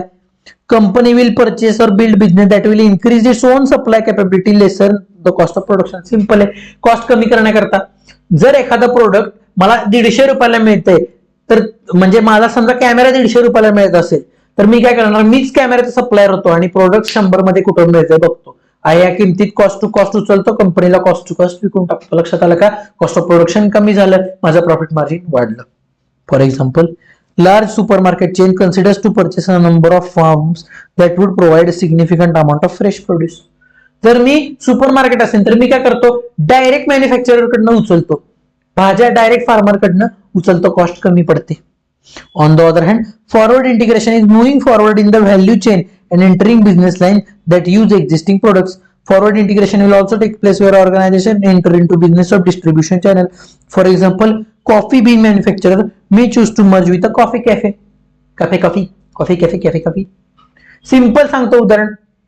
Me smartphone विकतोय, तर मी बॅकवर्ड इंटिग्रेशन करत असेल तर मी इनपुट घेईन स्मार्टफोनला जे लागतं ते, आणि फॉरवर्ड करत असेल तर मी शॉपच टाकेन किंवा डीलर सोबत कोलॅबोरेशन करेन, जेणेकरून फोन तयार व्हायच्या नंतरची प्रोसेस माझी सोपी होईल. फोन तयार करायच्या आधीची प्रोसेस सोपी करायची बॅकवर्ड इंटिग्रेशन, नंतरची प्रोसेस सोपी करायची फॉरवर्ड इंटिग्रेशन. लक्षात आलंय का? सिंपल आहे, अवघड मी आतापर्यंत काही शिकलेलोच नाहीये. Horizontal integration. हॉरिझॉन्टल इंटिग्रेशन म्हणजे काय बाळांनो? आता हॉरिझॉन्टल म्हणजे काय? हॉरिझॉन्टल म्हणजे माझ्यासारख्या सिमिलर बिझनेसेस मध्ये मी एंट्री करतोय. लक्षात आलं का? मी व्हर्टिकलला काय करत होतो, त्याच प्रोडक्ट मध्ये त्याच प्रोसेस मध्ये खेळत होतो. आता मी सिमिलर बिझनेसेस मध्ये घुसणार. बघूया. जसं की सिमिलर बिझनेसेस कोणते? हेडफोन तयार करणे. फोनची रिलेटेड बिझनेस कोणता आहे? हेडफोन आहे, फोन केसेस आहेत, चार्जर आहेत. लक्षात आलं का? रिपेअर मेंटेनन्स आहे. बघा, a firm gets horizontally diversified by integrating through acquisition of one or more similar businesses operating at the same stage of production or marketing. They can also integrate with firms producing complementary product. लक्षात आलं का बाळांनो? Simple आहे, complementary product, horizontal integration संपलं. बघा, the following figure explains horizontal diversification wherein textile mill acquires one textile mill 1 acquires textile mill 2 and 3 as well. बघा काय केलंय. बघा, हॉरिझॉन्टल इंटिग्रेशनला काय केलं मी, थोडक्यात हे बघू नका, ही बॅकग्राऊंड भंगार आहे, मी सांगतो ते लक्षात ठेवा. जर मी फोन तयार करतोय, बघा, जर मी फोन तयार करतोय, आता व्हर्टिकल हॉरिझॉन्टल मिक्स करू आपण. मी फोन तयार करतोय, मी कॅमेरा सप्लाय करायला लागलो फोनचा, मी बॅकवर्ड इंटिग्रेशन. मी फोन तयार करतोय, मी डीलर सोबत अग्रीमेंट्स केले, फॉरवर्ड इंटिग्रेशन. मी फोन तयार करतोय, मी हेडफोन तयार करायला लागलो, हॉरिझॉन्टल इंटिग्रेशन. संपला विषय.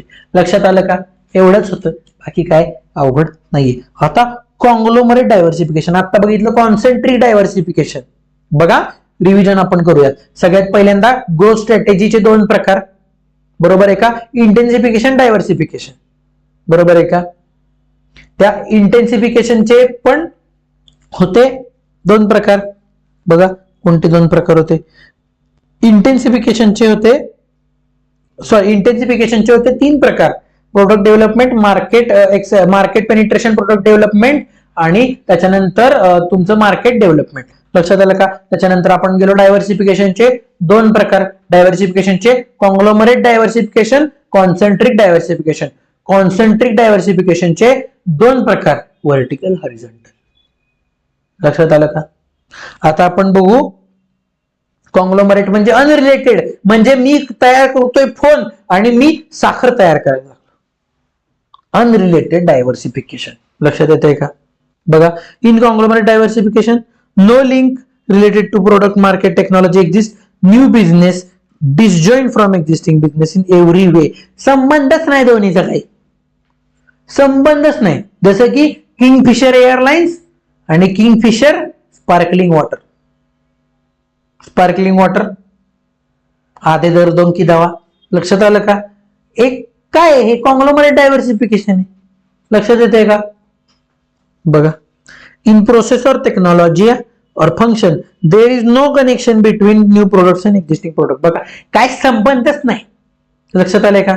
For example, cement manufacture diversifies into manufacture of steel and rubber product. तरी जरा तरी रिलेटेड आहे सिमेंट आणि आहे, पण संबंध सिमेंटवाल्याचा आणि स्टीलचा काय संबंध आहे? लक्षात आलं का? जसं की मी सीए प्रोफेसरनं चालू केले बायोलॉजीचे थेरी लेक्चर्स, थेरी ओनली. हे काय बाळांनो? हे आहे कॉंग्लोमरेट डायव्हर्सिफिकेशन. काय प्रोडक्टचा, प्रोसेसचा, कस्टमरचा कुणाचा एकमेकाशी काय घंटा संबंध नाही. लक्षात आलंय का? बघा, related diversification, unrelated diversification. Related diversification म्हणजे वरचं कॉन्सेंट्रिक, कॉन्सेंट्रिक मध्ये रिलेटेड आहे आणि काय कॉन्सेंट्रिक कॉंग्लोमरेटला आहे अनरिलेटेड डायव्हर्सिफिकेशन. रिलेटेड मध्ये काय? एक्सचेंज और शेअर ऍसेट्स. मी एकमेकांचे ऍसेट्स एक्सचेंज करू शकतो, जसं की आपण व्हर्टिकल हॉरिझॉन्टलला कॅमेरा, फोन एक्सचेंज करू शकतो. ब्रँड नेम, एक ब्रँड नेम अंडर काम करतं सगळं. मार्केटिंग स्किल्स लागतात मला, सेमच अंडर मी रिलेटेड गोष्टी हे करतोय तेव्हा. मॅन्युफॅक्चरिंग स्किल्स डेव्हलप करायला लागतात का? कारण व्हर्टिकल हॉरिझॉन्टल जर मी करत असेल तर मला माझे मॅन्युफॅक्चरिंग पण स्ट्रॉंग ठेवावं लागतं. सेल्स डिस्ट्रीब्युशन कॅपॅसिटी वाढवावी लागते माझी. R&D करावं लागतं. नवीन प्रोडक्टची केपेबिलिटी म्हणजे रिलेटेड प्रोडक्ट असेल तर R&D करावं लागतं. Economies of scale. जेवढं माझं मेन प्रोडक्ट विकलं जाईल तसंच माझं रिलेटेड प्रोडक्ट पण विकलं जाणार आहे. साहजिक सिंपल आहे, बरोबर आहे. जसं की ऍपलची फोन घेणारी लोक ऍपलचे इयरबड्स घेतात. लक्षात येते का? आता अनरिलेटेड मध्ये न्यू प्रोडक्ट मध्ये मी न्यू पोर्टफोलिओ इन्व्हेस्ट करतो, म्हणजे नवीनच मार्केट, काय संबंधच नाही. एम्प्लॉयमेंट ऑफ न्यू टेक्नॉलॉजी, साहजिक आहे, नवीन प्रोडक्ट, नवीन टेक्नॉलॉजी. मल्टिपल प्रोडक्ट, माझं आहे हे प्रोडक्ट पण आहेच आहे आणि नवीन प्रोडक्ट पण घेतोय मी, त्यामुळे दोन्हीवर focus. Risk bye operating multiple product markets. Risk होते, रिस्क कमी होते माझी. का? कारण एक प्रोडक्ट चाललं नाही तरी दुसरं चालू शकतं. लक्षात येते का? मल्टिपल प्रोडक्ट मार्केटमध्ये मी ऑपरेट करू शकतो. Defend against take over bids. Take over मधनं वाचण्यासाठी मी नवीन प्रोडक्टचा पण फायदा घेऊ शकतो. लक्षात येते का?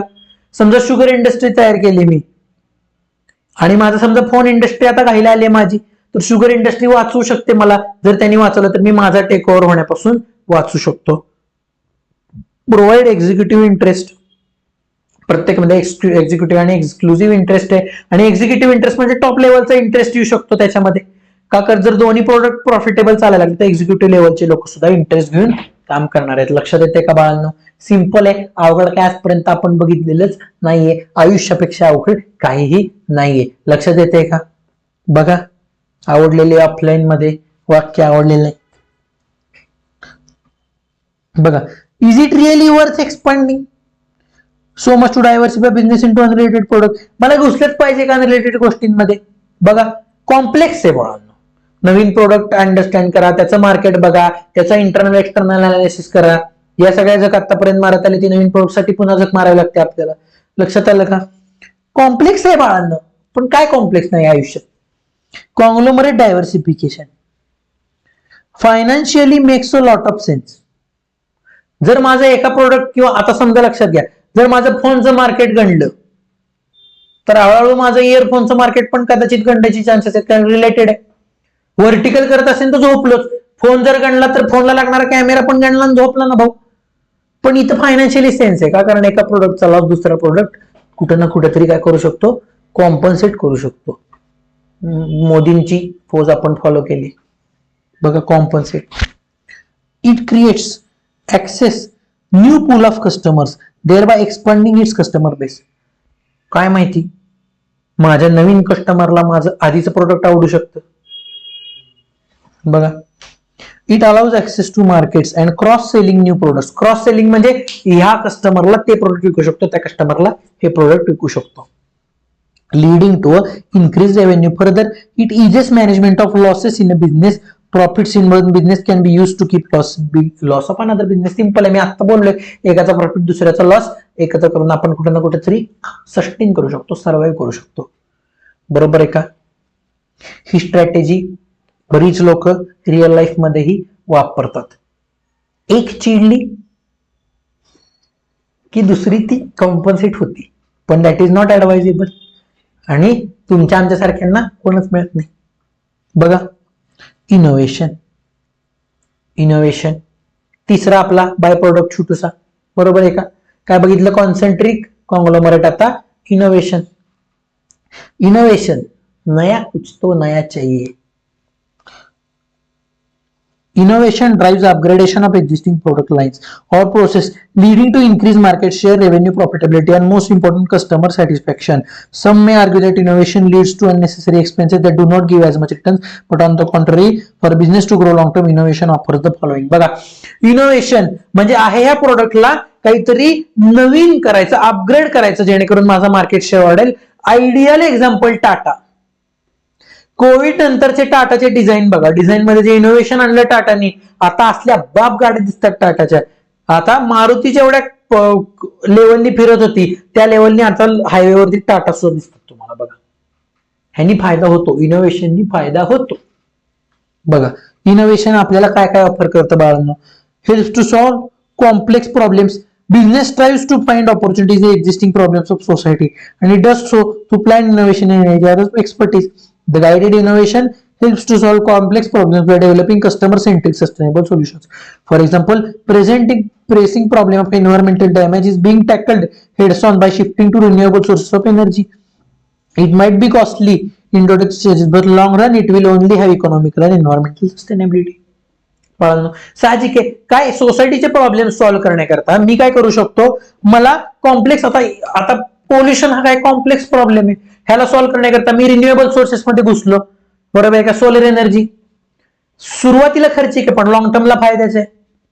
मी एक इथं भ्रम दूर करू इच्छितो लोकांना, ज्यांना कोणाला वाटतंय की इलेक्ट्रिक व्हेकल हे एन्व्हायरमेंट फ्रेंडली आहे, त्यांनी एकदा इलेक्ट्रिक व्हेकलचा रिसर्च करा. इलेक्ट्रिक व्हेकल अजिबात एन्व्हायरमेंटल फ्रेंडली नाहीये बघा. आता ह्याचा शोध तुम्ही लावा. याच्यावरनं मला आठवलं, मी सांगितलं कॉम्प्लेक्स इश्यू इनोव्हेशननी सॉल्व्ह होतात. आता रिन्युएबल सोर्स हा शोधणं हे काही इनोव्हेशनच होतं. सोलर एनर्जी इनोव्हेशनच आहे. त्यांनी काय होणार, कॉम्प्लेक्स प्रॉब्लेम सॉल्व्ह होतात. प्रोडक्टिव्हिटी वाढते साहजिक आहे. मी जर इनोव्हेशननी प्रोसेस टाइम कमी केला तर मला एका तासात जर 2 प्रोडक्ट तयार होतात तर आता एका तासात 4 प्रोडक्ट होणार आहेत बघा. Innovation leads to simplification and automation of existing tasks. Productivity is defined as measure of final output from process, and companies are willing to spend millions to increasing their productivity. Productivity म्हणजे कमी वेळात जास्त काम, चांगलं काम करायला लागलो तर साहजिक आहे माझी कॅपॅसिटी वाढणार आहे आणि मला प्रॉफिट होणार आहे. For example, Excel, every finance professional uses this software to simply automate their manual task. साहजिक आता मायक्रोसॉफ्ट एक्सेल तुम्ही वापरायला आर्टिकलशिप मध्ये गेल्यावर त्यांनी काय होतात, सगळ्याच गोष्टी सोप्या होतात. कॅल्क्युलेशन्स करता येतात त्या एक्सेल मध्ये, रिपोर्ट्स तयार करता येतात तुम्हाला. ते आता फिरतच असेल इंस्टाग्रामवर, तो एक आहे ते मी चॅट जीपीटी वापरलं माझी प्रोसेस सोपी करायला. चॅट जीपीटीने काय झालं, माझा प्रोसेसिंग टाइम कमी आला, माझी प्रोडक्टिव्हिटी वाढली. जो तुमचा प्रोजेक्ट आहे जो बसून सर्च करून तयार करायला लागत होता, चॅट जीपीटी काय एका मिनिटात तुम्हाला देतं. प्रीमियम असेल तर तयार करून देतो प्रोजेक्ट, पीडीएफ सुद्धा तयार जनरेट करून देतो चॅट जीपीटी. हे काय आहे, इनोव्हेशननी प्रोसेसिंग टाइम कमी आला, माझी प्रोडक्टिव्हिटी वाढली. यूज कॉम्पिटिटिव्ह ऍडव्हान्टेज सारखं साहजिक आहे. समजा नवीन मी काय आणू शकलो, माझा प्रोसेसिंग टाइम कमी करू शकलो तर मला कॉम्पिटिटिव्ह पेक्षा ऍडव्हान्टेज हे राहणार आहे. Interesting concept about innovation is faster business innovates further it goes from its competitor reach. Innovative products lead less marketing as they aim to provide added satisfaction. साहजिक आहे, मला जास्त मार्केटिंग करायची गरज नाहीये. जर माझं प्रोडक्ट इन्क्रीज सॅटिस्फॅक्शन लोकांना देत असेल तर लोक माझं प्रोडक्ट जास्तीत जास्त खरेदी करायचा प्रयत्न करणार, जास्तीत जास्त माझ्या प्रोडक्टला लोक महत्व देणार आहेत. लक्षात आलं का? Thus creating a competitive advantage. Innovation not only helps retain existing customer but helps acquire new ones with is.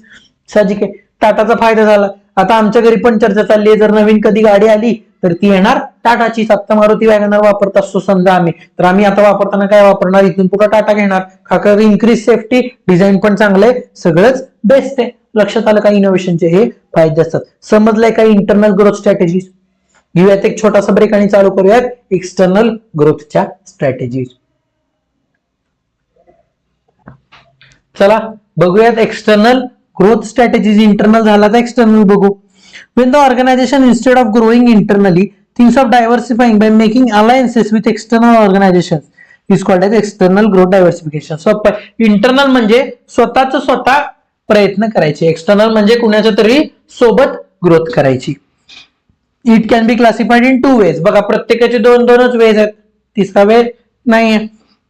Expansion through merger and acquisition. Merger दोन जणांनी मिळून एक नवीन एंटिटी चालू करणे. ऍक्विजिशन म्हणजे एकाने दुसऱ्याला खरेदी करणे, अक्वायर करणे. लक्षात आलं का? सिंपल आहे. ऍक्विजिशन और merger with an existing concern is an instant means of achieving the expansion.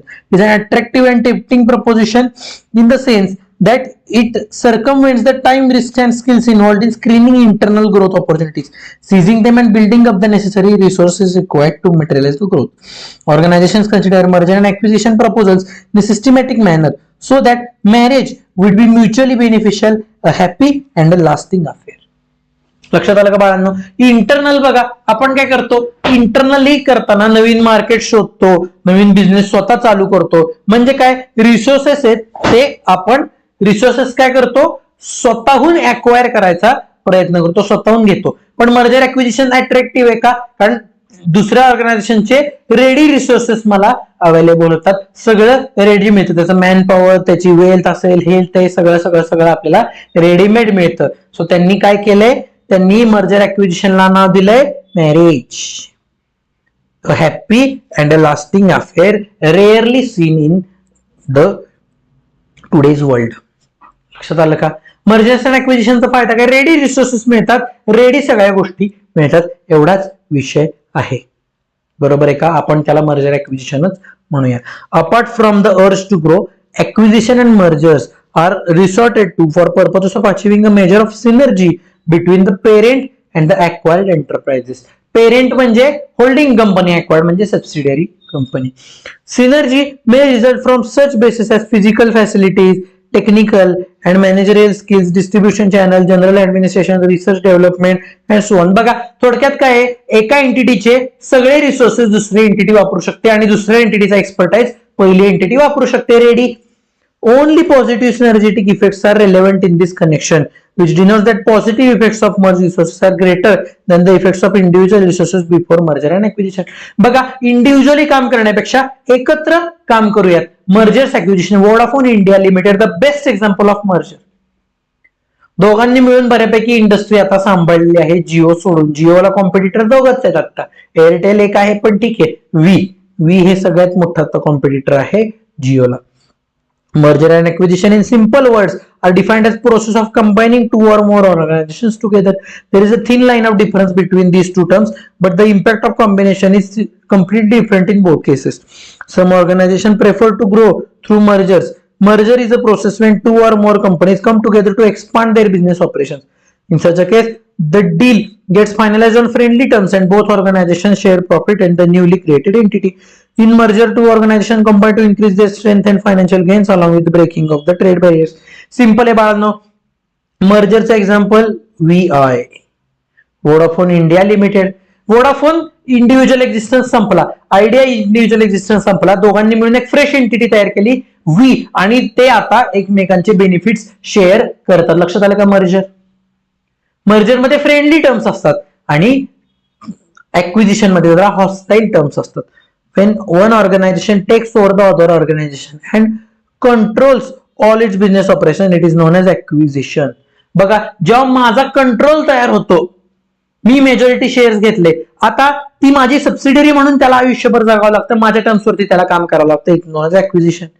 Acquisition, one financially strong overpowers the weaker one. साहजिक आहे, हा नेचरचा नियम आहे, सर्व्हायव्हल ऑफ द फिटेस्ट. ते काय करतं, विकरवाल्याला आपल्याकडे अक्वायर करून घेतं. Acquisitions often happen during recession in economy or during declining profit margins. जसं की काय, युनायटेड वेस्टर्न बँकची झाली आयडीबीआय, बरोबर आहे का. त्यानंतर आयडीबीआयने काय केलं, बँका टेक ओव्हर केल्या, छोट्या छोट्या ज्या कुठल्या वर्क करत नाहीत त्या बँका एसबीआय टेक ओव्हर करतं, आयडीबीआय टेक ओव्हर करतं.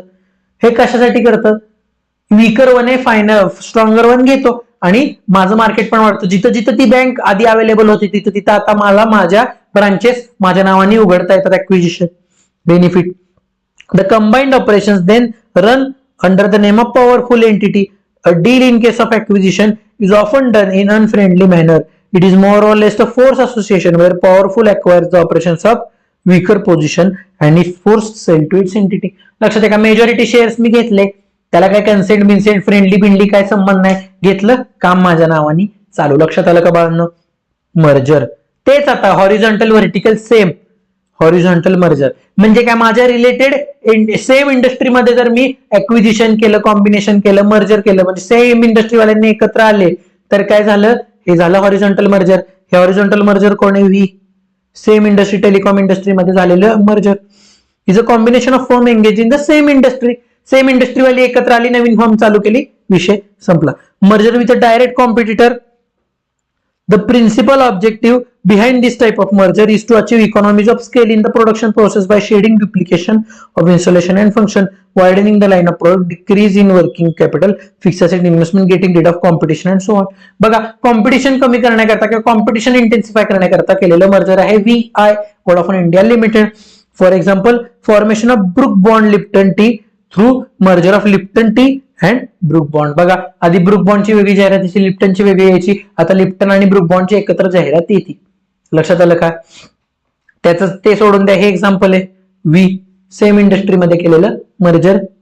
Horizontal. Vertical, it is a merger of two organisation that are operating in the same industry but at different stages of production. तेच आहे बाळांनो, तेच आहे. माझ्याच प्रोडक्शन मध्ये जर आता त्याला कसं असणार आहे, व्हर्टिकल मर्जर, एकतर वरच्याशी करा नाही तर खालच्याशी करा. This often leads to increased synergies between merging firms. If organization takes over its supplier or production of raw material, it leads to backward integration. Simple आहे. बॅकवर्ड सप्लायर, मी जर माझ्या कॅमेरावाली इंडस्ट्री वेगळी असेल तिच्यासोबत मर्जर केलं तर बॅकवर्ड, आणि after sale service वाल्या काय बरोबर केलं मर्जर, ते झालं तुमचं forward integration. Forward. On the other hand, forward integration happens when an organization decides to take over buyer organization or distribution channel. Vertical merger results in many operating and financial economies. Vertical merger helps to create an advantageous position by restricting the supply or by providing input at higher cost. For example, backward integration and forward integration. Simple आहे. जर मी माझा सप्लायरच acquire केला, याचा अर्थ तो दुसऱ्या कोणाला आता सप्लाय करू शकणार नाही, माझे कॉम्पिटिशन आपोआपच संपून टाकलं मी. लक्षात आलं का. लक्षात येते का बाळांनो. थोडं फास्ट घेतोय कारण हे ऑलरेडी आपल्याला झालेलं आहे. कोजेनरिक मर्जर, तिसरा प्रकार आहे. व्हर्टिकल झालं, हॉरिझॉन्टल झाला, आता कोजेनरिक merger. Two or more merging organisations are associated in some way or the other related to the production process, business markets or basic required technologies. Such merger includes extension of the product line or acquiring components that are required in the daily operations. It offers great opportunity to diversify around common set of resources and strategic requirements. For example, organization in the white goods category such as the refrigerator can diversify by merging with another organization dealing in kitchen appliances. Simple आहे बाळांनो. थोडक्यात काय केलं मी, related कंपनीशी merger केलं. Industry same नाहीये पण related goods आहेत, बरोबर का. फ्रीजवाल्यांनी किचनवाल्याशी केलं, फ्रीजवाल्यांनी काय केलं, फ्रीजवाल्यांनी केलं ग्राइंडरवाल्याशी मर्जर, फ्रीज मधूनच काढून ते ग्राइंडर मध्ये जाणार आहे. लक्षात येतं का. म्हणजे काय, इंडस्ट्री सेम नाहीये बाळांनो, related production, related process, related customers आहेत. लक्षात आलं का बाळांनो. सिंपल आहे का. इथं काय होतं, इथं सेम इंडस्ट्री होती, इथं हॉरिझॉन्टल मध्ये फक्त इंडस्ट्री वेगळी. इथंही सेम इंडस्ट्री आहे व्हर्टिकल मर्जर मध्ये, इथं कोजेनरिक मध्ये वेगळी इंडस्ट्री आहे. लक्षात आलं का, एवढाच फक्त फरक. कॉंग्लोमरेट मर्जर, म्हणजे काय अनरिलेटेड, कॉंग्लोमरेटचा अर्थ होता अनरिलेटेड. बघा conglomerate mergers are combination that are unrelated to each other. म्हणजे काय केलं, दारूवाल्या ऑर्गनायझेशननी केलं, दारूवाल्या ऑर्गनायझेशननी केलं प्रोटीनवाल्या ऑर्गनायझेशन बरोबर मर्जर. हे काय अनरिलेटेड काय conglomerate merger. There are no linkage, काय संबंध आहे का, बरोबर आहे का. There are no important common factors, काय कॉमन फॅक्टर आहे, प्रोटीन घेणारा शक्यतो दारू पित नाही, दारू पिणारा शक्यतो प्रोटीन घेत नाही, त्याचं प्रोटीन रात्रीचं त्याचं मिळत असतं त्याला. In practice however there is some degree of overlap in one or more of this factors. Simple आहे ना बाळांनो, प्रोडक्शन, मार्केट, रिसर्च ह्याचा काही एकमेकाशी संबंधच नाही, ओव्हरलॅपिंग होणार आहे दोघांचं. म्हणजे मार्केटिंग टीम दोघांची एक झाली तर बसा बोंबलत, काय मार्केट करणार, कसं करणार. लक्षात आलं का, अनरिलेटेड बिझनेस आहे, शक्यतो हे होत नाही, शक्यतो होत नाही, पण कधी झालं तर ओव्हरलॅपिंगचा प्रॉब्लेम येऊ शकतो. लक्षात येते का, अवघड काही वाटतंय का तुम्हाला बाळांनो, अजून एक्सप्लेनेशनची गरज आहे का, ऑफलाईन वाले नको म्हणतात, ऑनलाईन वाल्यांना पाहिजे असेल तर कॉमेंट सेक्शन मध्ये मी आहे, टेलिग्राम वरती मी आहे, ऑडिओ व्हिडिओ आपण सगळं करू, काही विषय नाही. बघा एक होतं एक्सपान्शन थ्रू मर्जर और ऍक्विजिशन, आता दुसरा टाइप आहे expansion through strategic alliances. Strategic alliance म्हणजे काय, आपण काय करायचं, दोघांनी मिळून सेम स्ट्रॅटेजीज अप्लाय करायच्या, दोघांनी मिळून सेम स्ट्रॅटेजी मध्ये काम करायचं आहे. Strategic alliance is a relationship between two or more business that enables to attain certain objectives which neither would be able to achieve on its own. Strategic partners maintain their status as independent, share the benefits and control over the partnership, and continue to make contribution to alliance unless it is terminated. Strategic alliances are often formed in global marketplace between businesses that are based in different regions of the world. काय करायचं, तुझा तू business करायचा, माझा मी business करणार, पण दोघांनी मिळून एक वेगळा बिझनेस करायचा. त्याच्या दोघांच्या स्ट्रॅटेजी दोघांनी मिळून ठरवायचा, त्या दोघांमध्ये पैसा दोघांनी मिळून इन्व्हेस्ट करायचा. म्हणजे इथं कोणी कोणाची आयडेंटिटी टेक ओव्हर करत नाही, कोणी नवीन आयडेंटिटी तयार करत नाही, तुझा बिझनेस वेगळा, माझा बिझनेस वेगळा, आणि दोघं मिळून एक युनिट चालू करू आणि त्याच्या स्ट्रॅटेजीज आपण दोघं मिळून बघू, त्याच्यात दोघं मिळून पैसे करू, त्यातला दोघं मिळून त्यातला प्रॉफिट एन्जॉय करू. ऍडव्हान्टेज काय आहे बघा, only form if they provide an advantage to all the parties. Simple आहे ना बाळांनो, फायदा असल्याशिवाय कोण धंदा एकत्र करतं का, नाही करत. Advantages बघा, organisational strategic alliance helps to learn necessary skills and obtain certain capabilities from strategic partners. Strategic partners may also help to enhance productive capacity, provide distribution system, exchange supply chain. Strategic partners may provide a good service that complements thereby creating a synergy. Having strategic partner who is well known and respected helps in legitimacy and credibility to new venture. जसं की IPL ला बघा, IPL ला strategic partner असतो, IPL ला distribution partner असतो, strategic partner असतो. ह्यानी काय फायदा होतो बाळांनो, Tata IPL, Tata strategic partner आहे आयपीएलचा. म्हणजे आयपीएल ही सेपरेट एंटिटी राहिली, टाटा सेपरेट एंटिटी राहिली, दोघांचाही एक्झिस्टन्स वेगवेगळा आहे, पण दोघांची सिनर्जी होती. आज टाटाचं नाव वापरू शकतं आयपीएल, आणि आयपीएल मुळे टाटाला फायदा होतो, कारण टाटाची गाडी आयपीएल मध्ये उभी असते.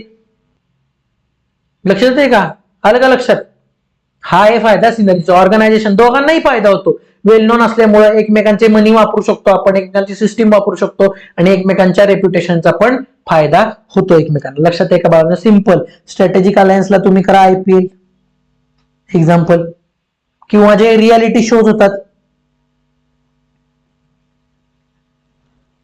Netflix presents the great Indian Kapil Sharma show, strategic alliance. Economic, there can be reduction in cost and risks by distributing them across the members of the alliance. Greater economies of scale can be obtained in an alliance. Production volume increases, causing the cost per unit to decline. Finally, partners can take advantage of co-specialization, creating additional value, such as when leading computer manufacturer builds its desktop with leading monitor manufacturer's monitor. Simple आहे. बघा बाळांनो, समजा मी काय केलं, समजा मी आहे desktop, म्हणजे मी काय करतो, मी सीपीयू तयार करतो. मी काय केलं, माझा सीपीयू, आणि तू काय करायचं, तू मॉनिटर तयार करायचा. Strategic alliance. लक्षात आलं का, मी मॉनिटर करणार नाही, आपण विकताना मात्र एक युनिट करून विकायचं. हा काय स्ट्रॅटेजिक अलायन्स. ह्यानी फायदा काय होतो, माझे स्पेशलायझेशनचा फायदा मॉनिटर वाला होतो, मॉनिटरचा स्पेशलायझेशनचा फायदा मला होतो, दोघांचे स्पेशलायझेशनचे फायदे एकमेकांना होतात. बघा strategic advantage, rivals can join together to cooperate instead of competing with each other. बघा रायव्हल्स, जे दोन रायव्हल्स असतात त्यांनी जर एकत्र येऊन, जसं की मारुती आणि सुझुकी, स्ट्रॅटेजिक अलायन्स. थोडक्यात हे मर्जरचं एक्झाम्पल आहे सोडा, पण मारुती आणि सुझुकी समजा इंडिपेंडेंट एंटिटीज आहेत, दोघांनी मिळून एखादी गोष्ट तयार केली तर काय होणार आहे, यामध्ये रायव्हल एकत्र येतात आणि कोऑपरेट करतात, या दोघांचा शेअर स्ट्रॉंग होतो. Vertical integration can be created where partners are part of supply chain. Strategic alliances may also be useful to create competitive advantage by pooling the resources and skills.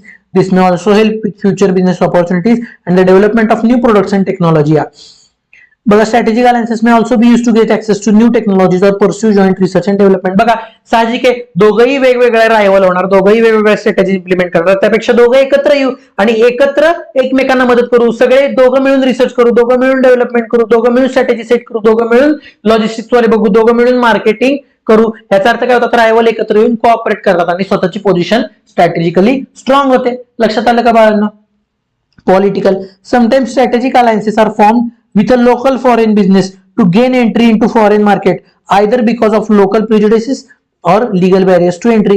Forming alliances with politically influential partners may also help to improve your own influence and position. बघा, समजा माझ्याकडे एक machine आहे, आपली audit वाली machine GSM मध्ये पण आहे, यहां से आलू डालोगे वहां से सोना निकलेगा, आणि एक देश असा आहे जिथे ह्या मशीनला बॅन आहे, बरोबर आहे का? जिथं तुम्ही ही मशीन विकू शकत नाही, मग तिथं तुम्ही काय केलं, तिथला लोकल प्लेअर बघितला, त्याला म्हणलो एक काम कर, तू मला बटाटे सप्लाय कर, किंवा मी काय करतो, मी तुला डायरेक्टली सोनं सप्लाय करतो. लक्षात आहे का? लक्षात येते का?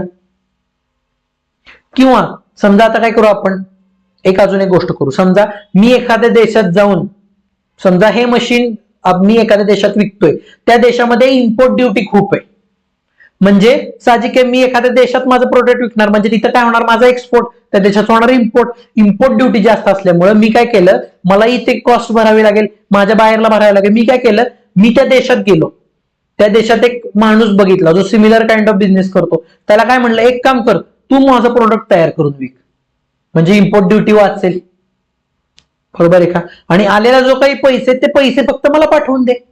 यांनी काय झालं, समजा एखाद्या देशात, एखाद्या त्या देशामध्ये किंवा त्या एंटिटी जिथं आहे त्या एंटिटीच्या देशामध्ये जर बॅरियर्स टू एंट्री असेल किंवा पॉलिटिकल काही अडचणी असतील, तर त्या माझ्या सॉल्व्ह झाल्या. कसं सॉल्व्ह झाल्या, तर माझं जे काम आहे तो माणूस तिथल्या तिथंच करून टाकतो. समजलं का? ह्याच्या पलीकडे एक्सप्लेनेशन लागणार आहे का? नाही. बघा, लागलं तर मी टेलिग्रामवर आहे, मी युट्यूबवर पण आहे. Disadvantages of strategic alliance. बघा, स्ट्रॅटेजिक अलायन्सचे डिसएडव्हान्टेजेस काय आहेत? बघा, strategic alliances do come with some disadvantages. साहजिक आहे, जर दोन मोठे प्लेयर एकत्र येत आहेत तर बाळांनो इथं जरा डिस्प्यूट्स होणार आहेत, कोण कोणाचे रिसोर्सेस किती वापरतं, बरोबर आहे का? बघा, the major disadvantage is sharing. बघा, आजकाल लोकांना शेअरिंग, कोणालाच, आपल्यालाही बघा, आपल्यालाही शेअरिंग आवडत नाही बाळांना. समजा बघा, तुम्ही तुमची आवडती भाजी आणली शाळेमध्ये, लगेच बका बका पोरं हात घालायला येतात, एक पॉइंट ऑफ टाइमला तर डोकं फिरतं का नाही? किती मला आवडत असलं तरी फिरतं. सगळ्यात भारी उदाहरण आहे भावंडांचं. तुम्ही काहीतरी तयार केलेलं असतं, काहीतरी मस्तपैकी खात असता बाहेरून मागून, आणि येतं ते घेऊन जातं सगळं. कसं होतं? शेअरिंग. शेअरिंग इज केअरिंग म्हणतात, पण शेअरिंगला पण डेअरिंग लागतं. अरे, sharing is caring but this requires daring. उगाच नाही प्रोफेसर आपण. बघा, शेअरिंग हे मेजर डिसएडव्हान्टेज आहे का? Alliances require sharing of resource. आज माझे रिसोर्स मी दुसऱ्याला शेअर करतोय, त्याचा अर्थ माझे की जे सिक्रेट्स आहेत, माझे की प्रोसेसेस आहेत, त्या मी शेअर करायला जातोय बाळांनो. म्हणजे उद्या परवा तो फाटला तर बसा बोंबलत. म्हणतात का नाही, एक कुठलं तरी आहे बघा, जेव्हा घट्ट मैत्री असल्याची मैत्री जेव्हा तुटते का नाही, तेव्हा सगळ्यात बेकार रिस्क असते दोघांना पण. का? कारण सगळ्यांचं सगळंच एकमेकांना माहित असतं. लक्षात आहे का? त्यामुळे शेअरिंग हा एक डिसएडव्हान्टेज पण असू शकतो. बघा, लई एक्सप्लेनेशन करण्यासारखे याच्यात नाही, काय विचारलं जाणार नाही. शेअरिंग डिसएडव्हान्टेज विचारला जाणार नाही, हा पूर्ण टॉपिक 3 स्टार आहे. Sharing knowledge and skills can be problematic if they involve trade secrets. बघा, मी जर माझे सिक्रेट शेअर केले तर बसा, अलायन्सेस तुटले की संपला विषय. Agreements can be executed to protect trade secrets, but they are only as good as willingness of parties to abide by the agreements. बघा, ही कोर सांगितलंय. बघा, ऍग्री केलं समजा दोन्ही पार्ट्यांनी की आता आपण एकमेकांचे सिक्रेट शेअर करायचे असेल नाही असं अग्रीमेंट केलं तर अग्रीमेंट तोपर्यंतच व्हॅलिड आहे जोपर्यंत ऍक्च्युली ते पाळायची इच्छा आहे. बरोबर आहे का? सगळा खेळ विश्वासाचा आहे. Strategic alliances may also create potential competition when ally becomes opponent in future when it decides to separate out. बघा जसं की एक एक्झाम्पल, जसं की मी एक एक्झाम्पल देतो. एक असते फॅकल्टी, ती फॅकल्टी एका क्लासला शिकवत असते आणि काय होतं, आणि ती फॅकल्टी काय पडते त्या क्लासमधून XYZ कारणांमुळे बाहेर पडते आणि काय करते, स्वतःचा क्लास चालू करते. क्लास चालू करते म्हणण्यापेक्षा स्वतः नॉलेज शेअर करायला चालू करते ऑन इट्स ओन. आता काय झालं, आता हा थ्रेट झाला.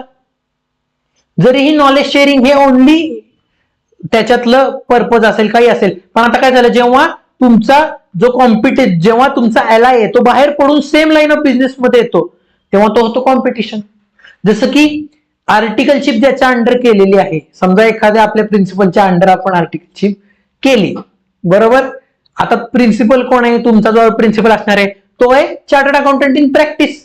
समजा तुम्ही सीए झाल्यानंतर सुद्धा प्रॅक्टिस चालू केली, आता काय झालं, तुम्ही एकमेकांचे कॉम्पिटिटर. लक्षात आलं का? साहजिक आहे का? मग स्ट्रॅटेजिक अलायन्सचे काही डिसएडव्हान्टेज सुद्धा असू शकतात. Okay, all the examples given in strategic alliances are fictional. Any coincidence, any relevance to real scenarios is mere coincidence. लक्षात आलं? ओके, चला. सो स्ट्रॅटेजिक अलायन्स मी बघितलं, बरोबर. सो आजचं सेशन आपण इथंच एंड करत आहोत. थोडक्यात रिवाइज करू. आपण आतापर्यंत काय बघितलं?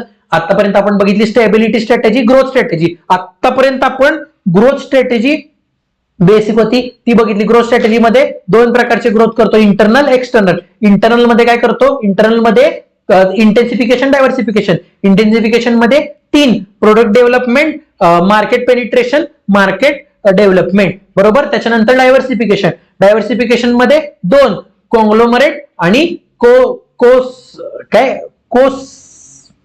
काय मला पण आठवत नाही म्हणण्यापेक्षा जम्बलिंग होतं, जम्बल द वर्ड्स. बघा, हा, कोसेंट्रिक आणि कॉंग्लोमरेट डायव्हर्सिफिकेशन. कोसेंट्रिक म्हणजे काय, रिलेटेड आहे सगळं, आणि कॉंग्लोमरेट म्हणजे काय, संबंधच नाहीये, बरोबर आहे का. कोसेंट्रिक मध्ये 2 प्रकार, व्हर्टिकल आणि व्हर्टिकल इंटिग्रेशन. व्हर्टिकल मध्ये फॉरवर्ड आणि बॅकवर्ड. त्याच्यानंतर हॉरिझॉन्टल, बरोबर.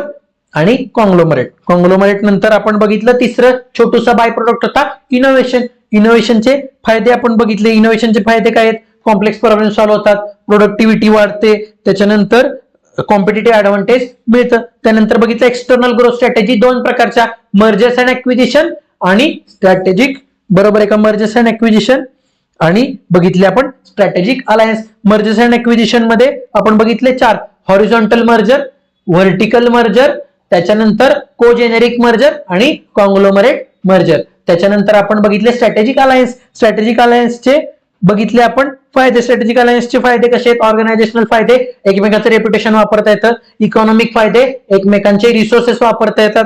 त्याच्यानंतर स्ट्रॅटेजिक फायदे. स्ट्रॅटेजिक फायदे काय आहे, दोघांनी मिळून एक गोष्ट चालू केली तर दोन्ही रायव्हल कॉम्पिट करण्याऐवजी कोऑपरेट करून इंडस्ट्री डॉमिनेट करू शकतात. आणि पॉलिटिकल म्हणजे जर एखाद्या रिजन मध्ये एखाद्या माणसाकडे जर बॅरियर्स टू एंट्री असतील किंवा काही पॉलिटिकल रेस्ट्रिक्शन्स असतील तर ते मी लोकल माणसाकडून करून घेऊ शकतो आणि मी ते फायदे एक्सप्लोर करू शकतो. डिसएडव्हान्टेज काय आहे, शेअरिंग हे मेजर डिसएडव्हान्टेज आहे. आणि जर तुमचा ally कॉम्पिटिटर म्हणून आला तरी सुद्धा तुम्हाला त्याचे तोटे आहेत, डिसएडव्हान्टेजेस आहेत. लक्षात आलं का? एवढंच मी आज बघितलेलं आहे.